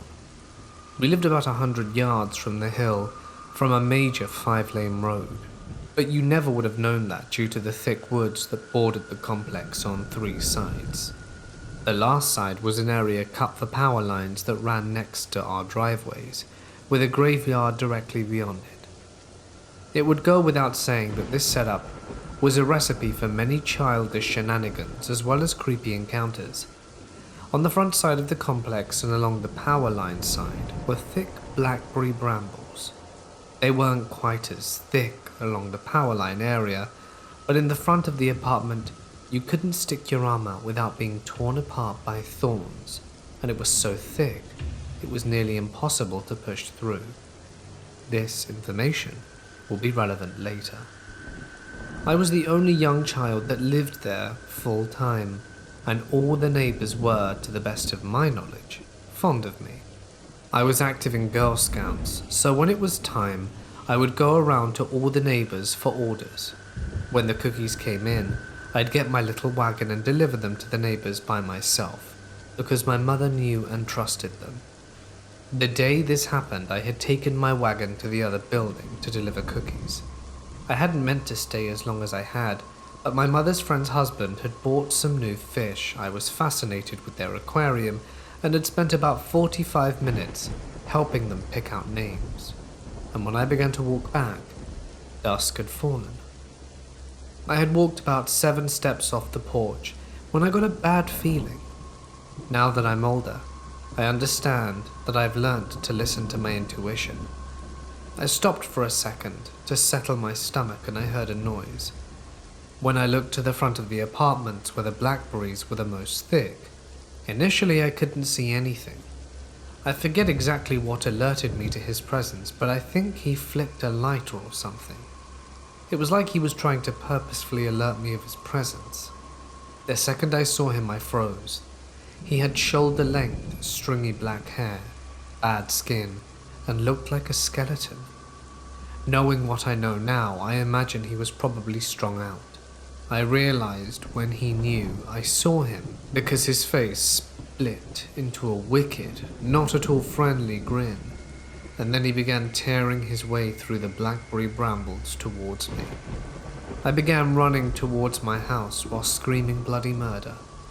Even over my screams, I heard his feet slap on the pavement behind me. I got to my Uncle Mike's house, who lived next door, flung his door open to see what the hell was going on, and I began to scream and cry about the man that had chased me out of the woods.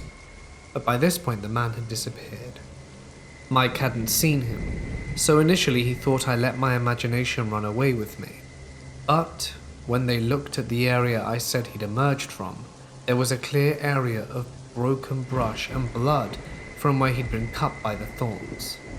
After they took their machete to cut away the brambles and investigate where he'd come from, they discovered an area he'd been standing in, with a small pile of cigarette butts, like he stood there watching me for quite some time. A few weeks later, deeper in the woods, my mother's boyfriend and I discovered a small tent with assorted paraphernalia and very disturbing images. No one mentioned the connection, but I was very mature for my age, and when I thought about it, it disturbed me very much. So stranger that departed your tent to watch me from the woods, let's not meet again. I was once driving home from a friend's house over winter break a few years ago. It was really late at night, around 2:30 a.m., and I decided to go on the back road to my house because it's a little faster and about 7 less miles than the highway. This particular road I was on after midday traffic isn't a very popular road at all, except for those who live on it. While driving, I took a big turn and noticed a vehicle coming in the opposite direction as one in front of me. Strange, but nothing out of the ordinary. I passed the car going in the opposite direction, and it was a white van. I got behind the car in front of me, which was a truck. As soon as I got behind the truck, the van stopped and quickly turned around. From that point on, for about 2 miles, the truck went really slowly while the van rode my ass the entire way. I was petrified. Why did the van immediately stop going one way and turn around to go behind me, especially that late at night? Both the truck and the van slammed on their brakes when we got to a part of the road without any streetlights, and I managed to barely squeeze through both cars, stopped, and raced home. I was going at 75 miles an hour on a road that had a 30-mile-an-hour limit. I've never been so afraid in all my life. I called the cops and told them the license plate number and description of the truck in front of me. It took me months to be able to go down that road again. A few years ago, I moved to Fort Worth and later took a job in Lubbock. I had a wedding to attend back in Missouri, so I took a load of my stuff to my new apartment and then drove back to Missouri. It was a long drive, and I left the wedding reception at around 6 or 7 and started to drive back because I had my new job in the morning. Between Lubbock and Wichita Falls, there is a 3.5-hour stretch of highway that is mostly ranch country. There are a few really tiny towns sprinkled in, but you can drive the whole 3.5 hours and would never see a car if you do it at the right time. I happened to come through at 3 a.m., so I turn onto the highway, which runs basically straight east-west looking forward to the last leg of the drive and finally being able to sleep. There was no one on the road, and you just have that weird feeling of being alone. There was no reception for me once I left Wichita Falls until I got to Lubbock. So here I am driving through ranch country with no reception and nothing around, and I come to one of the first little tiny towns on the side of the road, and in the middle of the town is a car that seems to be broken down. There's a woman standing there with the hood up and a jack nearby, but not actually being used, and is trying to wave me down. Normally I'd stop and help in situations like this, but I really needed to get back and grab some sleep. Not to mention how the whole thing just felt wrong. As soon as I pass the car, the woman runs to the passenger side and gets in. A man springs out, hiding behind the other side of the car, slams the hood down, jumps in and starts the car, and they begin driving after me. It was all super hurried as soon as I didn't stop. So I did what anyone would do and pumped it to 80 to 90 and hoped there wasn't a cow loose. I could see their headlights on the highway behind me for a long time, but they eventually gave up. We hadn't come to any other town or place to turn off, so they had to have turned around. I was super creeped out, but I think I kind of forgot about it until I remembered some stories the other day. I circumnavigated the globe from the ages of 23 to 25 on a 43-foot sailboat. One of the freakiest incidents we had on board was when we were leaving Singapore in the middle of the night. Aside from the constant game of Frogger, dodging freighters, our path was straightforward. About 3 a.m., I was alone at the helm, with everyone else asleep below. Suddenly I hear a beep from the radar, which we had set to warn about anything within a quarter mile of our vessel. Looking round, I couldn't find anything obvious within that range, so I put the boat on autopilot and went down to investigate. Typically, other ships show up as little blobs, but for some reason the radar was registering a long, solid line, the length of the screen directly in front of us, and it was getting closer fast. Heart racing, I went back on deck to see what could possibly be registering such a bizarre signature. Eyes slowly adjusting. I looked into the dark, peering as hard as I could to make out something, anything. And then I saw it. Not more than 100 yards ahead was a 20-foot-high, unlit, rock-solid wall. Right there in the middle of the ocean, looming, and by this point making its presence known by the sound of waves lapping against it. I was absolutely petrified. Mind you, this was before chart plotters were widely used, and we were navigating with paper charts. I was utterly confused and supremely terrified. I called all hands on deck, and we stopped the boat dead, pulled down the sails and started the engine. Slowly, painstakingly, we picked our way through what was by the time an increasingly apparent full-on construction zone. Our charts were only 2 years old, but apparently Singapore had undergone a monumental land reclamation project, or perhaps nuclamation, since it was never there to begin with. Even once we found our way out, no one slept for the rest of the night. To this day, the image of that magically appearing dark wall in the middle of the ocean haunts my dreams.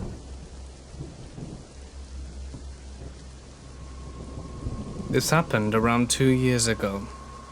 My friend and I had been out late, driving around and going to our favorite spots around town. And when the night came to an end, we parked in front of her house and just talked for a while. It was 3 a.m. We lived in a big city, but this is one of the safer parts of town. It was late. The conversation was dying down when we suddenly heard and felt a distinct sound of movement, of someone opening and slamming one of the backseat doors of the trunk of my car. We looked at each other, looked back, and didn't see anything but still felt on edge. We decided instead of calling it, and her getting out, when we didn't know what we could be hiding near, that we should go to our favorite diner and check the trunk of the car there. Let me cut in real quick to say this isn't a paranormal story, but you could say that this is where it starts. It's what led to the night continuing instead of ending as we planned, and ultimately what led to the events that followed. The diner is a popular spot in town, open 24 hours and always busy. We befriended a few people who worked there and definitely felt it was the safest place to check my car. One of our friends who worked there checked with us, but there was nothing in the truck. We thanked them and headed down the hill back towards the home. We were just a few blocks away from where we live, stopped at a red light, and trying to joke off our little scare when we noticed him. We're in the left lane. He's in the car next to us. In the right, a blue Camaro with a modified engine.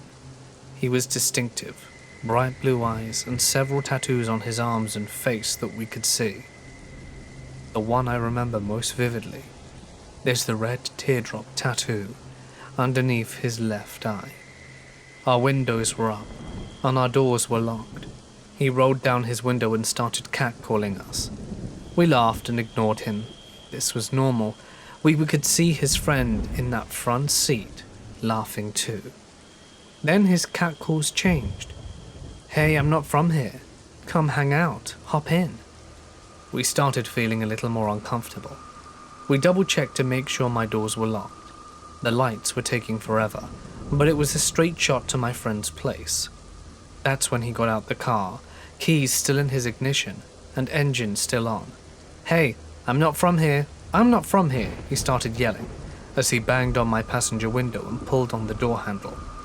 He was leaning down and looked into the car. "I'm not from here." The light turned green. He was still standing at my passenger window. I looked at my friend, looked at the light, and zoomed off, crossing into the lane furthest to the right. I wasn't going to lead this guy to my friend's house, and the police station was only a little less than a mile away. Right as I turned, he zoomed up behind me, and I knew he was trying to rear-end me, and would have if I hadn't have moved right then. I sped off towards the police station, him following behind. He gave up on trying to rear-end me, and switched to the left lane, swerving and trying to ram my car off the main road and into the cars parked on the side. His passenger window was down, and he was still screaming, "I'm not from here," intermixed with a few choice curse words. He was still trying to ram me, and I still didn't know how I managed to avoid him and avoid hitting any of the parked vehicles. The police station was only a few blocks away at this point. He tried to ram into my car again. I swerved away slightly into one of the residential streets as he continued forward, and I turned that swerve into a turn and zigzagged through the side streets. We heard his engine as he was searching the area for us. We took the side street slowly, keeping an ear out for his engine, and parked with the lights off for a few minutes, if we felt he was too close. A while later we made it to the police station and pulled into the emergency zone.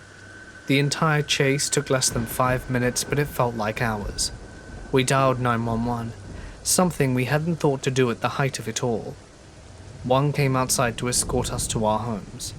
There were squad cars waiting at the end of my friend's block when I dropped her off. Our escort followed me home to make sure I arrived safely. This is the only part of the night I have a picture of, the police escort. I haven't had an experience like this since, and I've been more careful about being out late at night. I've seen this guy with the face tattoos more than once since then. A few months ago, he was a passenger this time, staring into my car. I didn't notice anything until a different friend started making faces at him. I saw him, saw his big blue eyes and his red teardrop tattoo, and immediately told my friend to stop and get us out of there. I didn't need another experience like that again. To the man with the teardrop tattoo and the blue Camaro to match, let's not meet.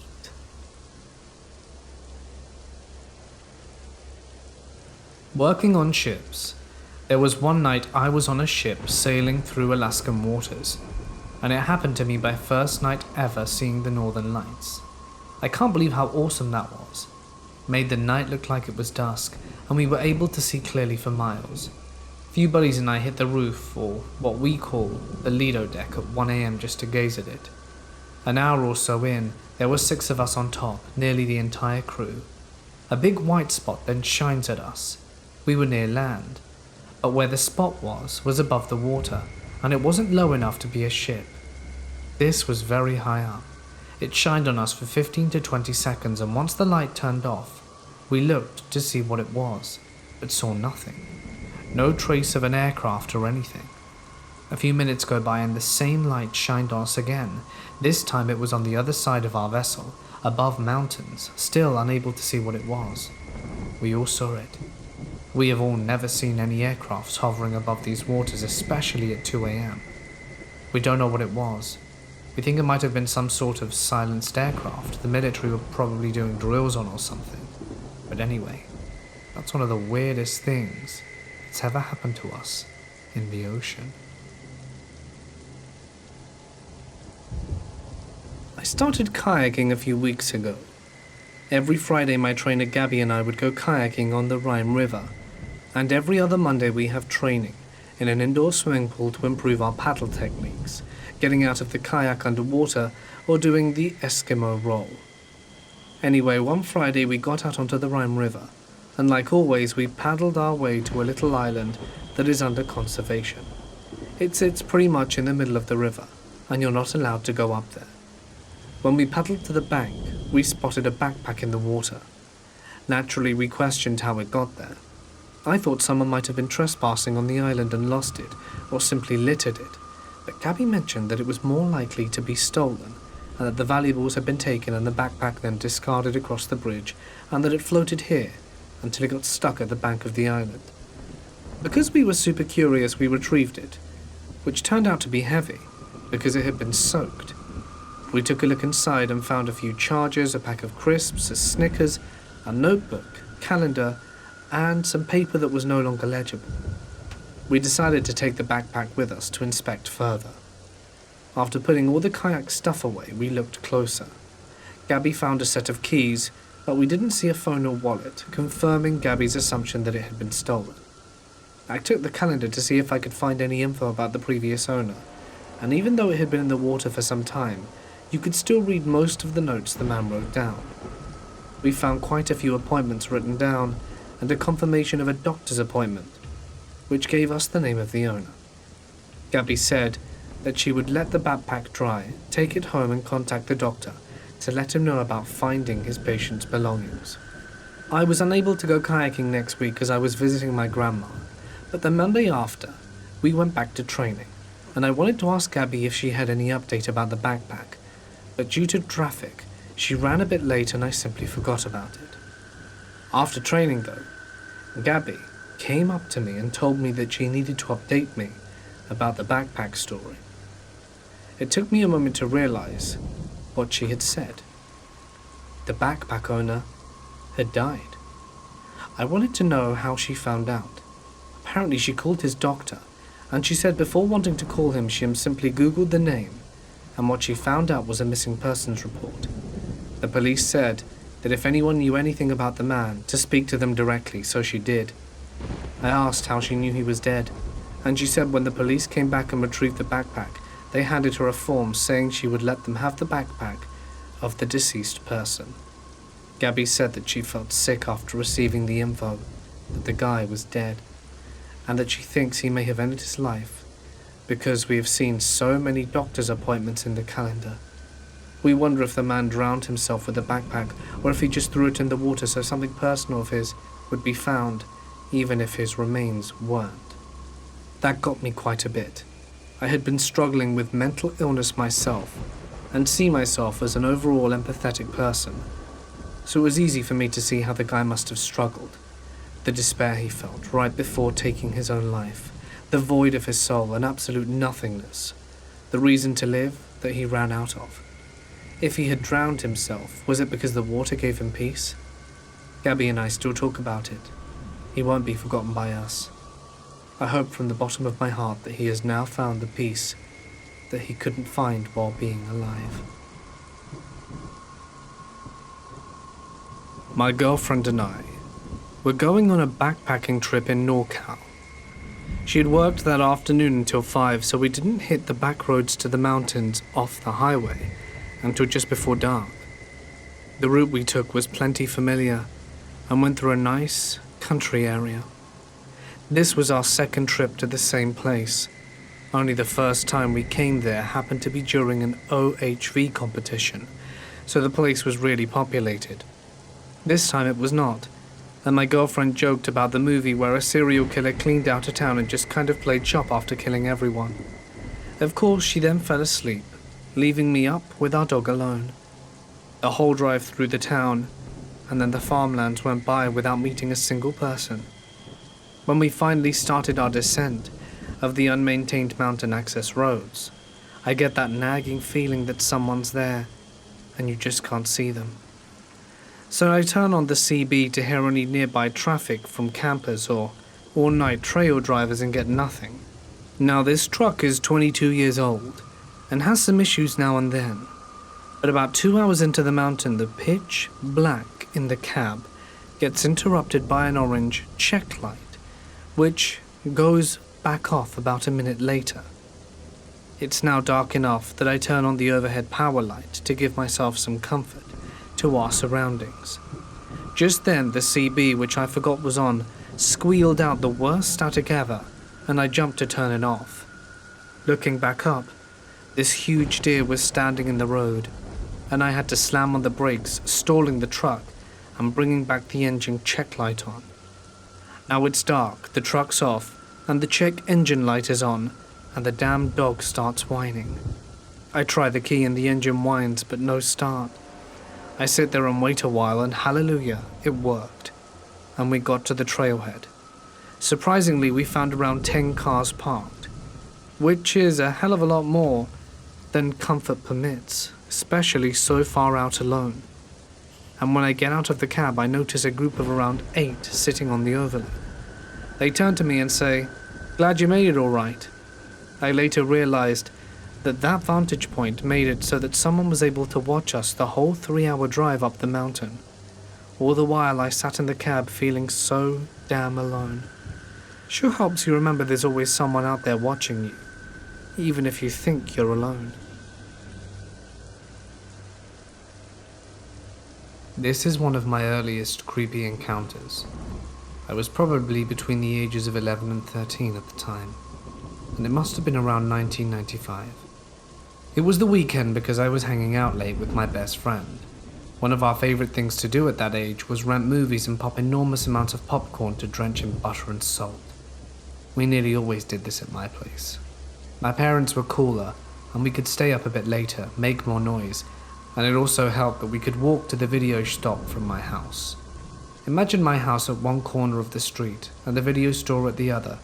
It's about a 7-minute walk and on the same side. It must not have been super late, because we hadn't rented our movies yet, but it was dark in a brightly lit neighborhood. The video store was located at the edge of my neighborhood on a busy street. At the time, this street was known for the fact that it was always lined with sex workers. The women were not usually located near the video store, but sort of congregated further along in each direction. The motel one way, and bars and bowling alleys the other.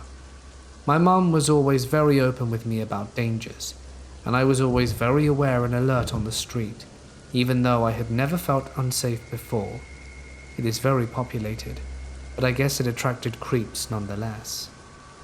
As we were walking along the street from my house to the video store, a car passes us, and we pull over a little bit ahead. I remember it was a dented old hatchback, and the colors were rust orange. We didn't make note of it.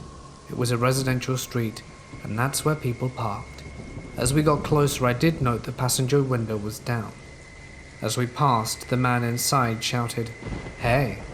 I whipped my head around and could see vaguely an older man between 35 and 45 with large 70s style glasses and a slightly bald head, maybe grey or light brown dishwater colour disheveled hair. I think he was wearing a dark jean jacket. I remember the buttons, just like jean jacket buttons and a collar. We turned back, kept walking and ignored him. He pulled ahead and stopped again. At that point I remember feeling hesitant. We both faltered in our walking, as if the instincts naturally halt your steps. But we did keep going at this time. As we passed, he said, "Hey girls, where you heading?" We didn't stop or look and kept walking. I remember my friend saying something quietly along the lines of, "What the hell?" The man started following us slowly alongside. At some point he said, "You girls look cold." I have no idea if it was cold, but I do remember the time of year. But I remember those words very clearly. "I could give you a ride." My friend actually responded, "We don't need a ride," and he continued to follow us a little ways, speaking to us. "Where you heading? What are your names? How old are you?" He kept pestering us with these questions. When we were about just half a block from the video store, we ran the rest of the way. We saw him turn left at the intersection heading away from the store, and we took our time in there, and were flustered and kind of edgy at that point. And I remember telling the kindly proprietor of the video store that some guy had been harassing us. We opted to take a different way home, and thank God we did, because he was parked behind the video store. We could see the car at the other end of the lot from our location, running with the lights on. It was a one-way parking lot with one row of spaces, and we were located at the exit end in an alley. But he was right next to the entrance, and I'm sure would have just pulled out the wrong way had we walked down that street. He must have seen us anyway, because he began backing out. My friend shouted something and began running down the alley. Not to be left behind, I'd booked it. I'm a quick runner, so before long I was ahead of her, and I heard her behind me. "He's there!" I told her to follow me, and I cut through one of the yards that had no back gate, and I was shouting at my friend to hurry, because we had to get to my house by the time he came out the other end of the alley, or he might see us going into my yard. Thank God we made it to my house in time. My house fronted the street he would have turned on. Knowing which direction we cut through, it was on a corner, and my backyard/fence ran along the street that we were running on at that point. We had one neighbor to the left side of the house and directly next to them the alley. We cut into my yard through the gate and closed it, but didn't move. The fence was taller than us. If we walked up the back stairs, he would have seen us. I watched through a very tiny crack between the boards, and sure enough, seconds later he passed by slowly. As soon as we were sure he was far away enough, just before he could come around again, we booked it to my house. I think we were saved by the fact the alley had several high, sharp speed bumps. If you tried to take those things faster than a crawl, you would wreck your car. And as long as I've been driving, I have loved those speed bumps. And I'm not proud of this now, but I never told my mum the whole story. I was afraid that she would enforce restrictions on my freedom, and I just told her some old guy was hollering us out of his car. This is when she gave me the fight for your life, then and there talk. If anyone ever tries to grab you, fight for your life, gorge their eyes, scratch their face, kick them where the sun doesn't shine, whatever you do, whatever it takes. Never let them get you to another location. Love you, Mum. When I was around 10, my family took a trip to Egypt. It was sort of a half cruise down the Nile. We would stay often in various spots to check things out. I don't think we honestly travelled on the boat very far, but it's where our rooms were. My memory is a bit shaky on the finer points, as it was almost 20 years ago, but I do remember a lot of cool things we went to see and do there. The Great Pyramids, riding a camel, museums, mummies and the like. But I also remember a lot of not so fun things. Like the tour guide, telling my family that my mother and I could never be by ourselves without either our male family members or others from the tour group. They told us that the men in the country would see a single woman as someone seeking doing it, as they wouldn't travel alone otherwise. Or when a man tried to offer my father a herd of camels in exchange for me, and a bit less for my mother. We were horrified. On top of that, the ship we were staying at had a swimming pool. One morning as I was using it, sporting a one-piece bathing suit, there was a boat driving past where we were moored, full of men. They were hooting, hollering and applauding, and making a general ruckus as they could see me. And I put on theatrics because of it, diving in the pool, strutting around, loving the attention. I cringe at this now. Years later, my mother told me how in a store selling souvenirs on the shore, she was groped by the seller. He was placing a necklace on her and gave one of her breasts a really invasive feel. She told my father and he shrugged it off, and she was still mad at him over it. I understand. I would be too. And to this day, I remember the one morning my parents went to go watch the sunrise over the desert. It required a very early wake-up, and my brother and I declined on going.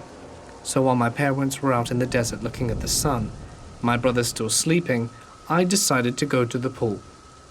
This may have been the same day that I was catcalled, since I was in the pool area by myself, but I'm not 100% sure. I do remember that on the top of that ship, there was a hatch going down one level near the pool. That day I eyed it, and decided I had to know where it went. It was easy to open, and I climbed down a short ladder to the deck below. The deck was still open to the outside, with doors leading to compartments and such. The way the boat was moored, we had a couple of ships out from the port. To get off the boat, you'd have to traverse the other ships in between. But I think this was a normal thing. We were all lined up together, and the travelers would simply disembark by going through various ships until reaching shore. I went right when I reached the ladder bottom, noticing the major differences from the others around the boat I'd been on. The area was dirtier, and there were ropes and other junk lying around. I think that's where the kitchens were, and I stood a while looking through the window. I remember it seemed rather gross looking in there. which redoubled my desire to never eat there. I went back towards where the ladder was, then continued for a bit. From this vantage I could see all the ships between ours and the shore, I think maybe 4 in total, and I noticed the far ship that a man was hopping over the railings and coming towards me, one boat at a time. This is versus coming through the main area, which had been set up for the tourists to easily get through all the ships to go to shore. I backed up a bit towards the ladder and realized he was making a beeline towards me. He came over the railing and I don't remember what exactly he said to me, but it was an introduction in heavy accented English. He asked me if I wanted to party. I was a little confused in my head, because party is when my parents had friends over, and there's lots of music and dancing. I liked parties. I don't remember exactly how he convinced me, but I remember standing in the open doorway to the cabin where he was inviting me in. It smelled like smoke, and there was still haze all throughout the room. 3 men in traditional garb, like flowing dress shirts that they were wearing, were sitting around smiling, waving their hands at me. A hooker nearby, bottles everywhere. Outside the room, the sun was shining and everything was bright and lit up. There was an underlying smell I couldn't place, smoke drifting, and the blinds were shut, giving the room a reddish tinge. Out of everything, the memory that is most vivid is I remember looking up at the time to see a smiling, moustached man standing in the doorway. He wasn't intimidating, a bit scrawny in fact. My little prepubescent brain did light up though. I went, I'm pretty sure this is one of these situations I'm not supposed to be in, and I really need to get the hell out of here now. So I booked it, turned tail, and skedaddled to the ladder as it wasn't far. I didn't look back a single time. I just got to the ladder as fast as I could and ran back to our room that my brother was still in, still sleeping. I told my parents after they returned, and they made a complaint, but nothing ever came of it. The room in question was just a crew member's lounge or something, but I never saw those guys again. My parents left Egypt disgruntled. I never really thought about it again until years later when I was older. Would I be dead by now?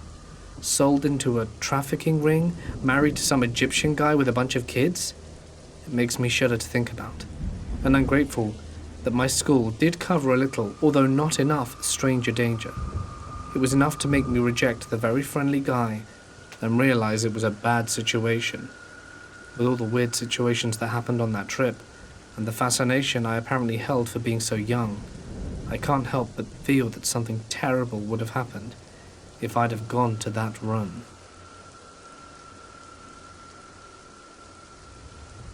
This happened to me about 2 years ago. For reference, I'm a 30-year-old female, on the petite side, living on the East Coast where the sunrises aren't until 6:37 in the winter.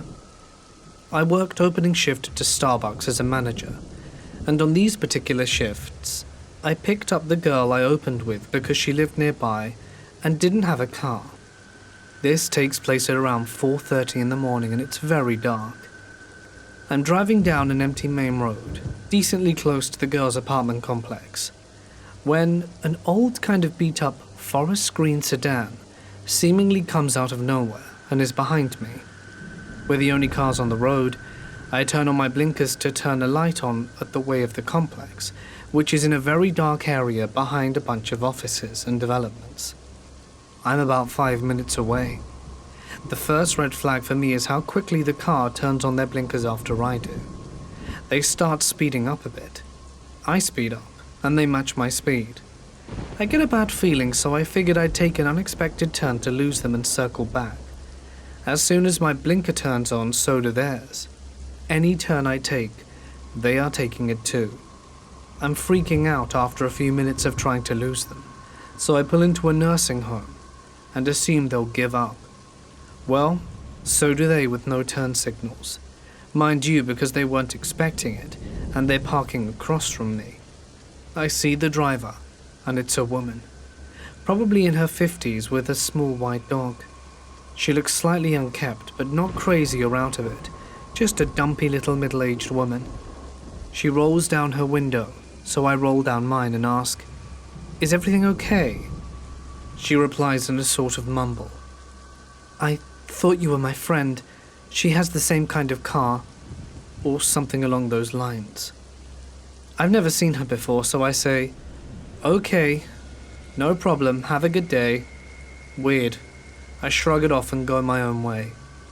I wasn't too shaken up, but if it had been a man, I would have straight up called 911 immediately. As I leave the parking lot, the woman began following me again. I'm close to this girl's complex on some very dark roads and I'm freaking out. But I figure she's obviously not quite right in the head, and she would not pull into a big apartment complex parking lot. Well, I was wrong. I'm at a stop sign right before the entrance, crazy lady behind me and all, when I notice a red fox scurry by. This is only important because I strongly believe in signs from the universe, so it's a weird coincidence I see my favorite animal in this moment of terror. I pull into the complex parking lot and the crazy lady parks next to me. We're just sitting there for a moment, neither of us looking at each other. I lock my doors and roll down my passenger side window halfway, finger on the button in case things get weird. She rolls down her driver's side window and I ask her straightforwardly, "Why are you following me?" She then replies, "I'm following you?" and then repeats what she said to me the last time at the parking lot. She thought I was her friend. It was very strange, almost scripted. Now I'm feeling very uneasy because it's extremely obvious she had been, and I know it isn't smart to mention I'm meeting someone. So I say, "Well, I'm clearly not, and I'm here to pick up a friend. So, I'm not sure what to tell you." I roll up my window, and she watches me take out my phone and call my employee, who I say, "Come down this second," and she leaves immediately once I'm on the phone. My employee rushes down and I explain what happened, and we both agree it's creepy as hell. As we pull out of the complex entrance, the red fox runs in front of the car, causing me to slam on my brakes, stop, and it runs off into the same woods on the other side of the road. I've never forgotten this morning ever. So crazy lady with the little white dog, let's not meet again.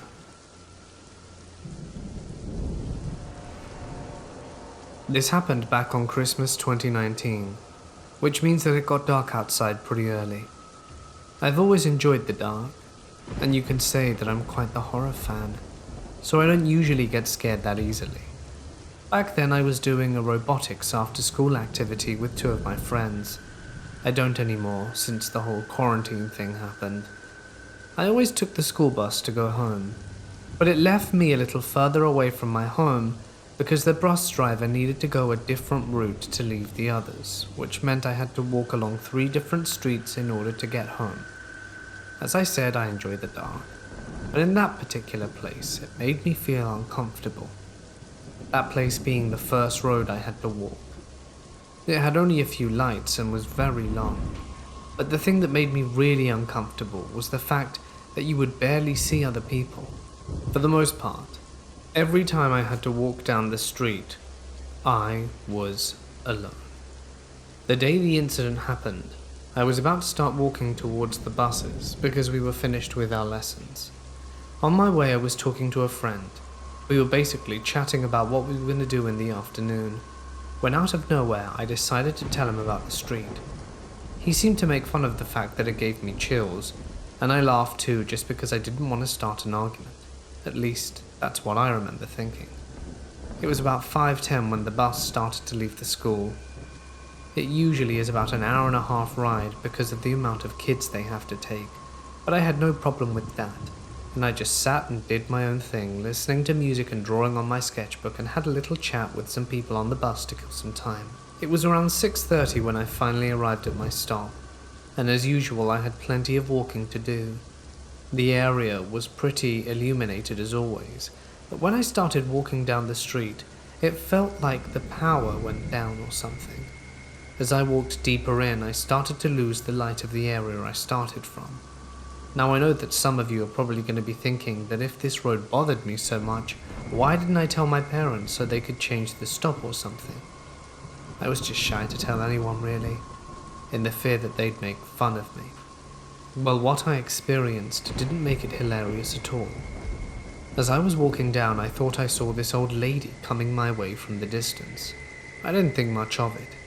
When we were too close and about to pass each other, I could see her face even better. I'm pretty sure that she was in her early 70s for sure, and she gave me this grumpy mad look. Now I'm used to being polite to others, no matter how bad they might be. So by the time I passed her, I just said, "Good evening," but she didn't respond. She kept staring at me and looked angry. After that, she walked right past me and mumbled the word, "Beware." I was a bit disturbed by that, but tried to ignore it since, it could mean anything. I kept walking down the street, and as I was going, I passed this house. It was sort of an old house that was on the right side of a small road for your car to get in, I guess. But it wasn't just that. I saw the outline of someone tall just standing there. I was 100% sure at that moment I passed, his eyes were glued on mine. But he did nothing, just stood there. After almost arriving to the end of the street, I froze when I heard the sounds of footsteps behind me. I tried to look back, and there he was. The same outline was right behind me, not moving, but I could understand that he was looking at me. I kept forward, pretending that I wasn't suspicious. One part of me said this man was dangerous, while the other said that he must have just been walking down the same street. The first part got the better of me, and I kept walking as I heard the footsteps persistently follow. When I reached the end of the street, I stopped and sighed, as he couldn't see me anymore, and I started to walk quicker down the other street. This one had cars, which was a huge relief. When I was finally outside my house, I pressed the doorbell. Usually my parents took a while to open the door, so I stayed there and waited. But then, the few seconds it took for them to come to the door, I could hear down the street, and it felt like the sound of someone running. I didn't think much of it at first, but started to feel worried while the footsteps came ever closer and louder. Standing by the door, as I saw him, the man from the street was sprinting. It looked like he was trying to find someone, and I felt my heart drop as I saw a glimpse of him running by. Thankfully, he didn't recognize me because of how fast he was going, but by the time I started pressing the bell consistently in panic, and it finally opened, I sprinted inside and told my parents everything. They told me it was just probably a random dude, minding his own business. I never told anyone after that, as I thought I'd be ridiculed, but I have a pretty strong indication in my gut that he was after me. Thankfully, I've never seen him again. The last 2 times I had an after-school class, my father came and picked me up at least. It's been about 5 months since the incident, but I don't think I'll ever forget the man with a spring in his step, shall we say. Some years ago when I was 8, my grandfather took me fishing in a little motorboat a couple of miles offshore in the Atlantic. After an hour with nothing caught, he started the return trip and turned the motor on, but no luck. After 15 minutes of effort, and cursing the likes of which I've never heard, he undid the clamp holding the motor on and dropped it to the bottom of the ocean. Then he started rowing back. He popped out a mile offshore, and we were being carried rapidly towards some exposed rocks. A large motor yacht approached. I started jumping up and down screaming. Gramps told me to sit down and shut up. Apparently the law of the sea meant that if you ask for help, the person giving aid can claim your boat.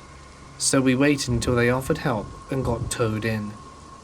We almost died because Gramps was willing to scuttle his motor, but not his boat. I was on my way home from a rather long trip with my mother. We got to a bridge where we saw an elderly woman in a nightgown. Think Grandma Death / Roberta Sparrow from Donnie Darko. It was fall, so rather cool, and the sun was already setting behind the trees, so the white nightgown really showed in the dark. She was just walking. The problem was she was barefoot and completely clean, like nothing had touched her at all. We had been on this road before the bridge for at least 10 miles, and we had another 15 before we got to anything that even resembled civilization. It's the road, and had ample trees for miles and miles around. We stopped and asked her where she was going and if she was with anyone. She just kept mumbling to herself, but I remember her eyes. Her eyes were as wide as if she'd just seen something frightening. The whites of her eyes were bleached white, and the pupils were a straight jet black. She never made eye contact and just kept walking forward. We drove off and called the police. We both just kept expecting to see a car ahead for her, but there was nothing. Stuff like that doesn't happen at all out here, so it was pretty startling to say the least. Very plausible that it was dementia or something along those lines, but once more, walking barefoot so many miles deep onto this road is just unheard of. If anything, that scared us more.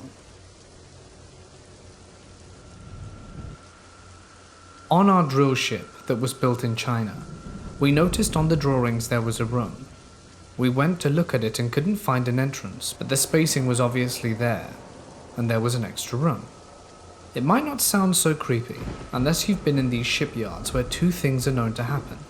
Stowaways, although I doubt this was the case, but also hundreds of workers at any given time are told to blindly follow orders.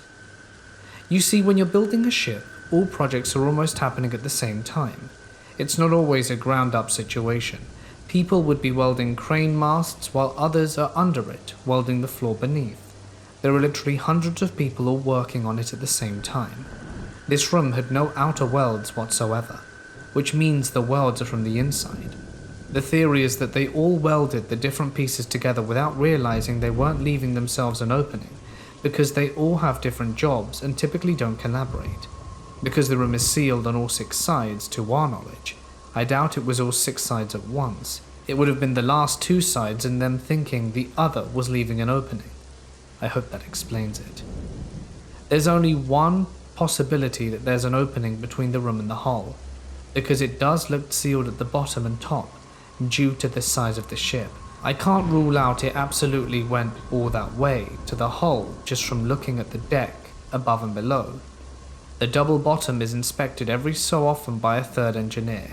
It's not a place people go because there's not much of a reason to. I've only been there just to see what it looks like. Never thought about connecting the two. But anyway, we confirmed the room had all 6 sides, yet not a single weld on the outside. There's only one way this could have happened, so I'm sure you're starting to get it now. They must have welded from inside the room and then realized they had no way out upon completion, if the gases didn't kill them first.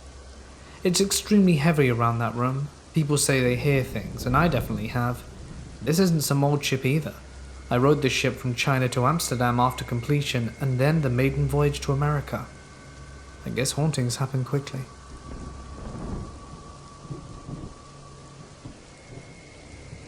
I had turned 18 just a few weeks ago, and due to the pandemic and all, I wouldn't be able to throw a big party.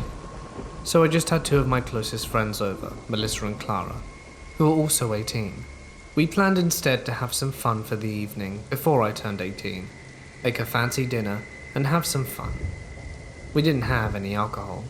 It's legal to drink beer and wine and stuff at 16, and hard liquor at 18 where I live. Just as midnight rolled around, we celebrated. I unwrapped their gifts, one of which was one of those really realistic looking seal plushies. It's kind of an in-joke. I went through a phase where I found fat seals incredibly adorable and got Instagram ads for those things all the time. Anyway, we were really hyped up at that point and decided to go for a walk with our music box and plushies at 1 AM. You know, as you do.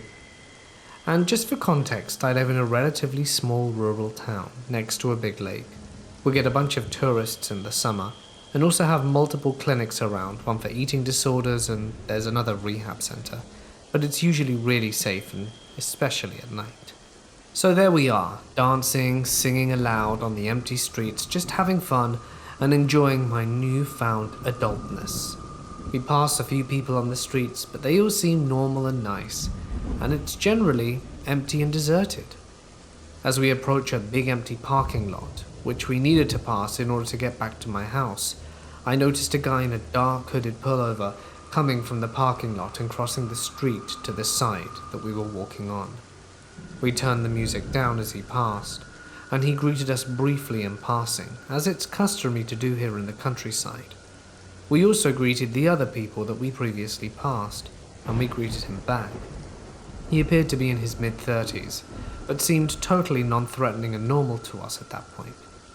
We thought nothing more of it, and walked on and turned the music back up. Now, in order to get to my home, we had to go through a small patch of woods, where there were no streetlights nor empty houses. As we started approaching that area, a few minutes after we met the man, we suddenly started hearing talking from behind us, and realized someone was walking at least 10 meters away. At first, we thought he was talking to someone on the phone, and as it was pretty dark, we couldn't see if this was the case. When we passed one of the last streetlights before the patch of woods, we realized it was the same guy that had walked past us just a few minutes prior, who was walking in the opposite direction than us, and had turned around after he passed us in order to be right behind us now. That was when we really started to get creeped out. We also realized he wasn't on the phone because of the loud music we had on. We couldn't make out what he was saying. And in that moment, I, for some reason, figured it would be a good idea to say, "I always have a knife with me." They later told me they actually brought it, but in reality we had nothing with us, in case we had to defend ourselves. I kind of figured out that maybe it would scare the guy off, but it didn't. There was one last house, which was actually an inn, that maybe we would pass before going into the patch of woods. I told my friends perhaps he was staying there, but we all agreed that if he kept following us at that point, it couldn't be a coincidence and that he was indeed following us. In hindsight, we should have just turned around at that point and stayed in the well-lit populated area, but I guess we weren't thinking very clearly. So we passed the inn and he was still following. One of us turned their phone flashlight on, as there were no more streetlights and it was pitch black where we were going. We kept turning around and checking if he was still behind us, each time increasing our walking speed more and more, until we were practically running, but he kept getting closer and closer. My heart felt like it was going to beat out my chest. I was scared for my life. I kept thinking that he could have some kind of weapon with him or something to harm me. Then one of my friends, Melissa, stopped and turned around.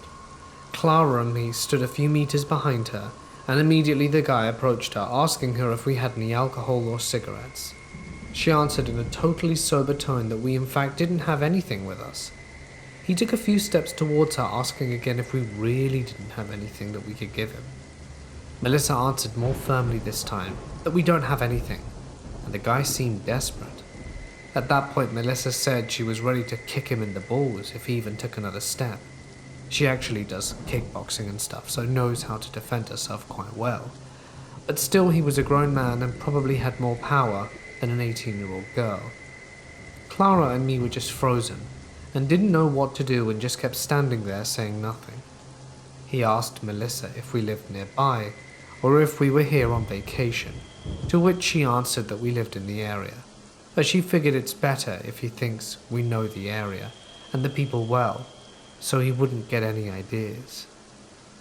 Luckily for us, after a few more attempts of reassuring him that we didn't have anything for him, I think the guy realized he was getting nowhere and decided to just turn around and walk away, leaving us scared half to death as we walked back to my house, glancing behind us every few seconds to check.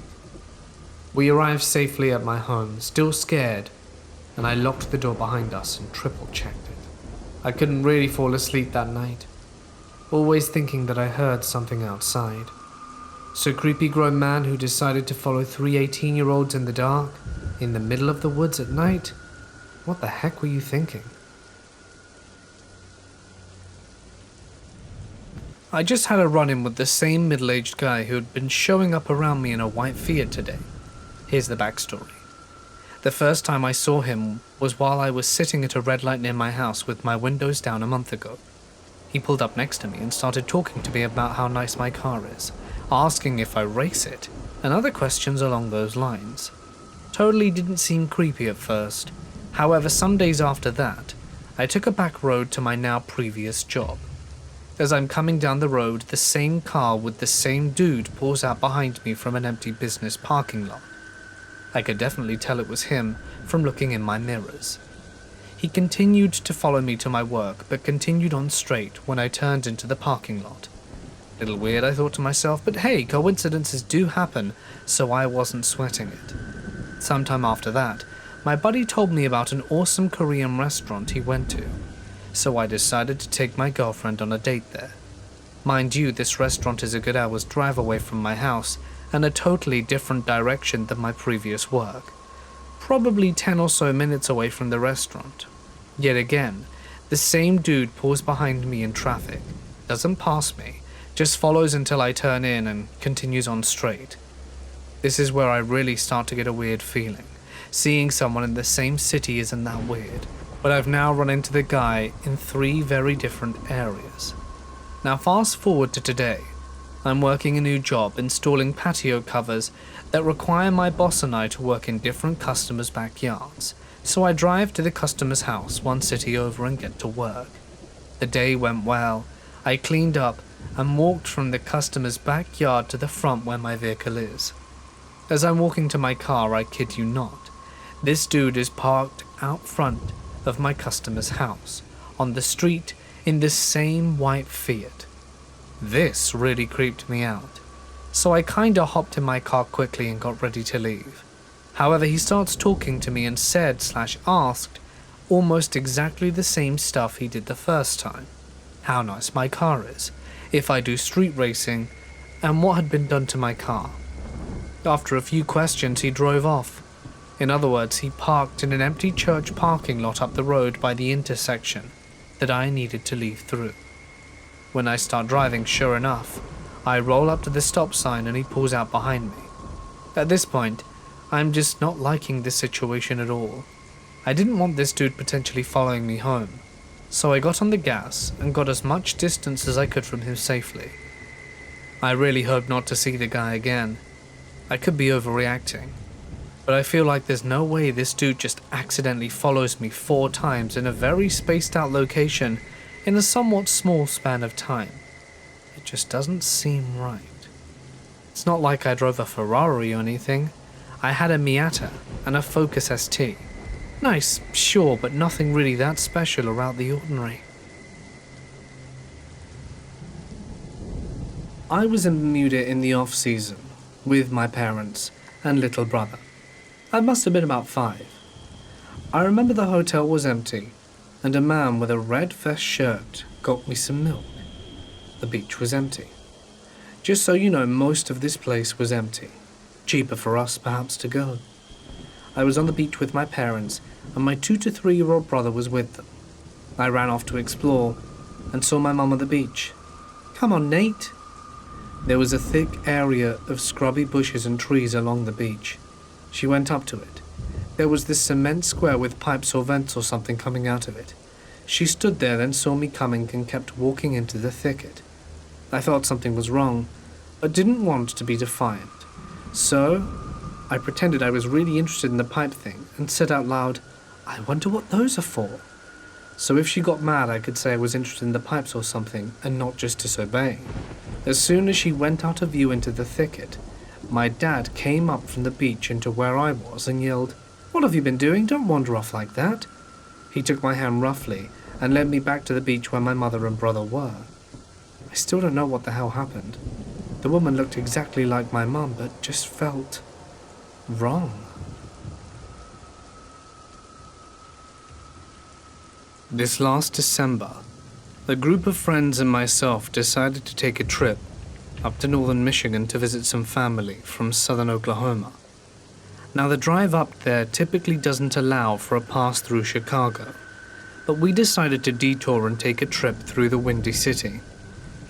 We enter downtown right by Soldier Field. At about 4 a.m. we have this wild assumption that Chicago is going to be lined up and down the streets with all-night pizza joints. We find nothing. Defeated and hungry, we decide to stop by a 24-hour Subway and grab something there. Now, this wasn't your typical Subway Eat Fresh sandwich shop. In the back booths are a group of hobos cuddled up sleeping, and a plethora of shady-looking characters. The creepiest by far was the cab driver, who was in a booth alone wearing all black, hunched, hood over his face, just devouring his sandwich in silence. This cab driver happened to overhear us talking about wanting some Chicago-style pizza, and as he takes a break from looking creepy and absolutely devouring his sweet onion chicken teriyaki, he says, "You want pizza?" We quickly turn in unison and say, "Yeah?" He goes back to eating, and we awkwardly stare, waiting for some sort of help from this guy. "Do you know of any place open?" He stopped eating for a moment and says, "Yeah," and goes back to eating. By this point, I just want pizza and to get the hell out of there, so I say, "Could you give us directions?" He looks up again and says, "Yeah, it's on the other side of Chinatown on Archer and Station." Excited as hell, the four of us cheer in excitement, say thank you and pile out to the door, and as we all turn to leave, we hear the creepiest chuckle coming from the cab driver. It wasn't entirely unlike Jafar's laugh from Aladdin.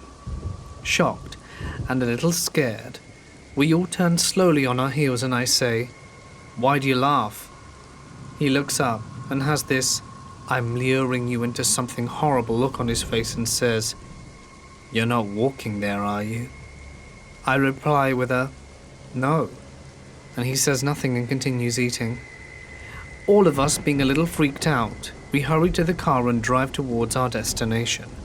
We get 2 blocks and realize why the guy asked if we were walking. I've never been so scared to be stuck at a stoplight in my life. The 30 minutes we spent in Chicago at 4 a.m. were some of the scariest in my entire life. I've been to Chicago, but Chicago ghetto at 4 a.m. is hell. People trying to attack our car, crack addicts walking to our vehicle, guys in ski masks, street races, gangs, car wrecks, the works. We never did get our pizza. I work on North Sea oil rigs on an ad hoc basis off the coast of Scotland. You sometimes get some unsettling things. Fog can come rolling in out of nowhere, and other rigs you can see off the sides can disappear in front of your eyes. Sometimes you can't see the walkway 6 feet in front of you, or if you're walking over grating you can't see the sea below you, which is about 60 meters down from deck to sea. But you can hear it, all be muffled. The fog can roll in over the course of a few minutes too, so a perfectly clear day can become pea soup. You can also feel the rig moving and swaying on high winds and rough seas. Even though it's a fixed leg platform, it's very unnerving to feel your office swaying when it shouldn't be. My last trip was my first ever night shift, and I found it particularly unsettling, as you've got the background noise of the plant, but I walked around the whole rig without seeing another living soul for my whole shift. Usually there are 130 people on board, although smaller rigs have smaller head counts. Usually once a trip, I'm hit by this awareness that you're very isolated and in the middle of nowhere. Most rigs I've worked on are an hour chopper rides from land, so if something goes wrong, it can escalate very quickly. This happened a number of years ago, when I was in Naples, Italy with a friend. I go there a couple of times a year as my family lives nearby, but it was the first time I've ever gone there with only a female friend, Gabby. Prior to this trip, we were always accompanied by either my parents, my brother, or another male friend. Since I was practically raised in Naples, I knew the city very well, but it was Gabby's first time in Italy, so I wanted to show her interesting things. We went out every day. Immediately I started noticing that daily, at least a few times a day, guys would come up to us and make small talk. It felt weird, but we shrugged it off, thinking it was because we were young, not Italian-looking girls with crazy hair and styles. There were countless weird encounters throughout our whole stay in Italy, but I only want to focus on this one. Naples is a city that never sleeps, especially during the summer holidays. Adding to the fact that I knew the city very well My family members we were staying with didn't object to us going out in the middle of the night. I decided to take Gabby to the walkway overlooking the sea. The street next to it was full of restaurants and bars, and we decided to sit down on a short wall that cut off the sidewalk from the beaches.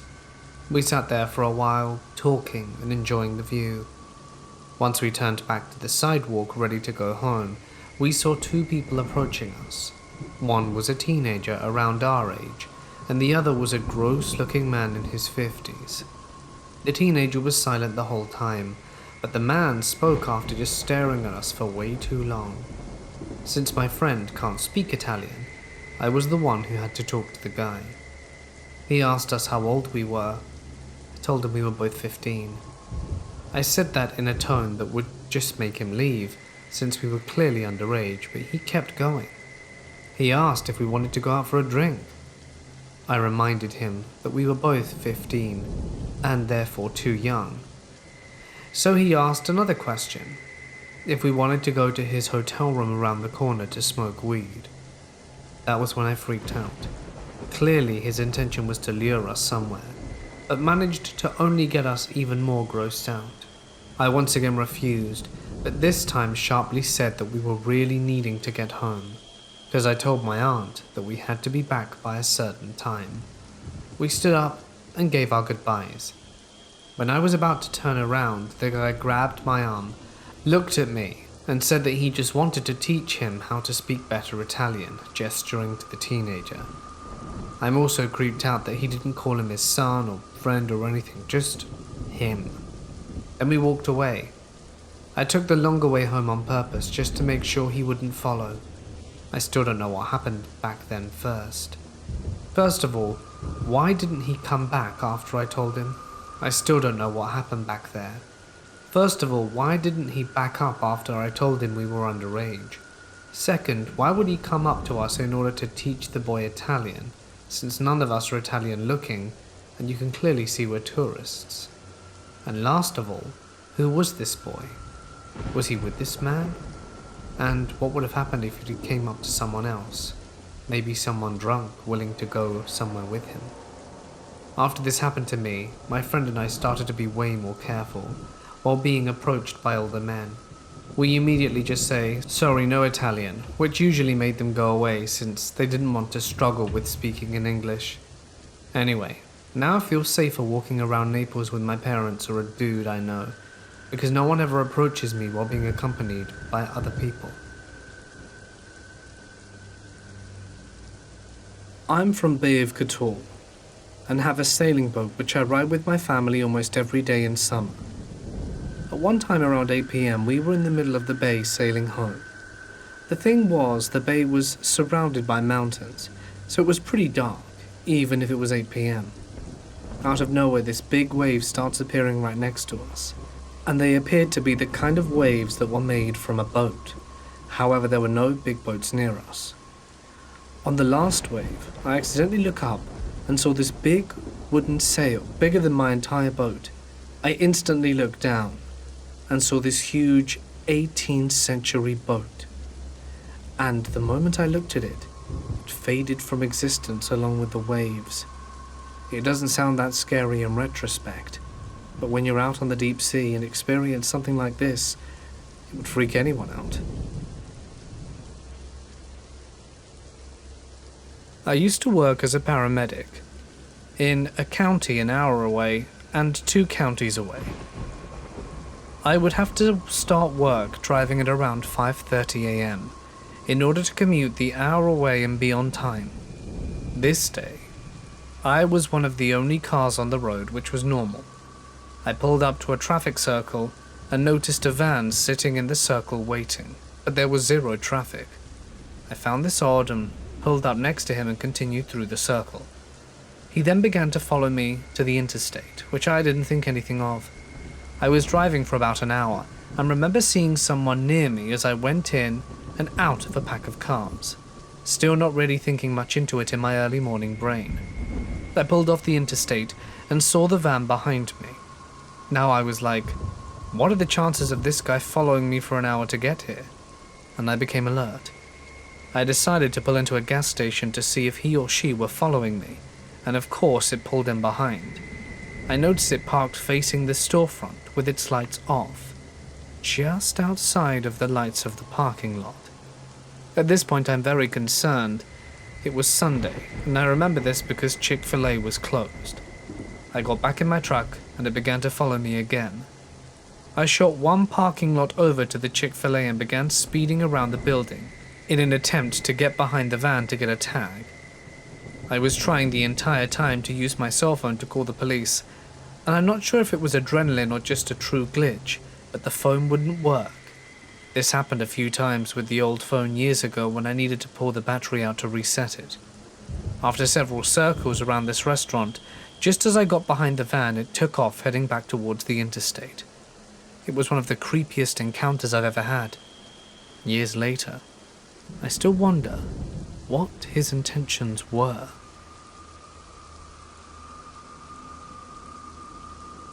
Driving in the backwoods in northern Georgia heading home.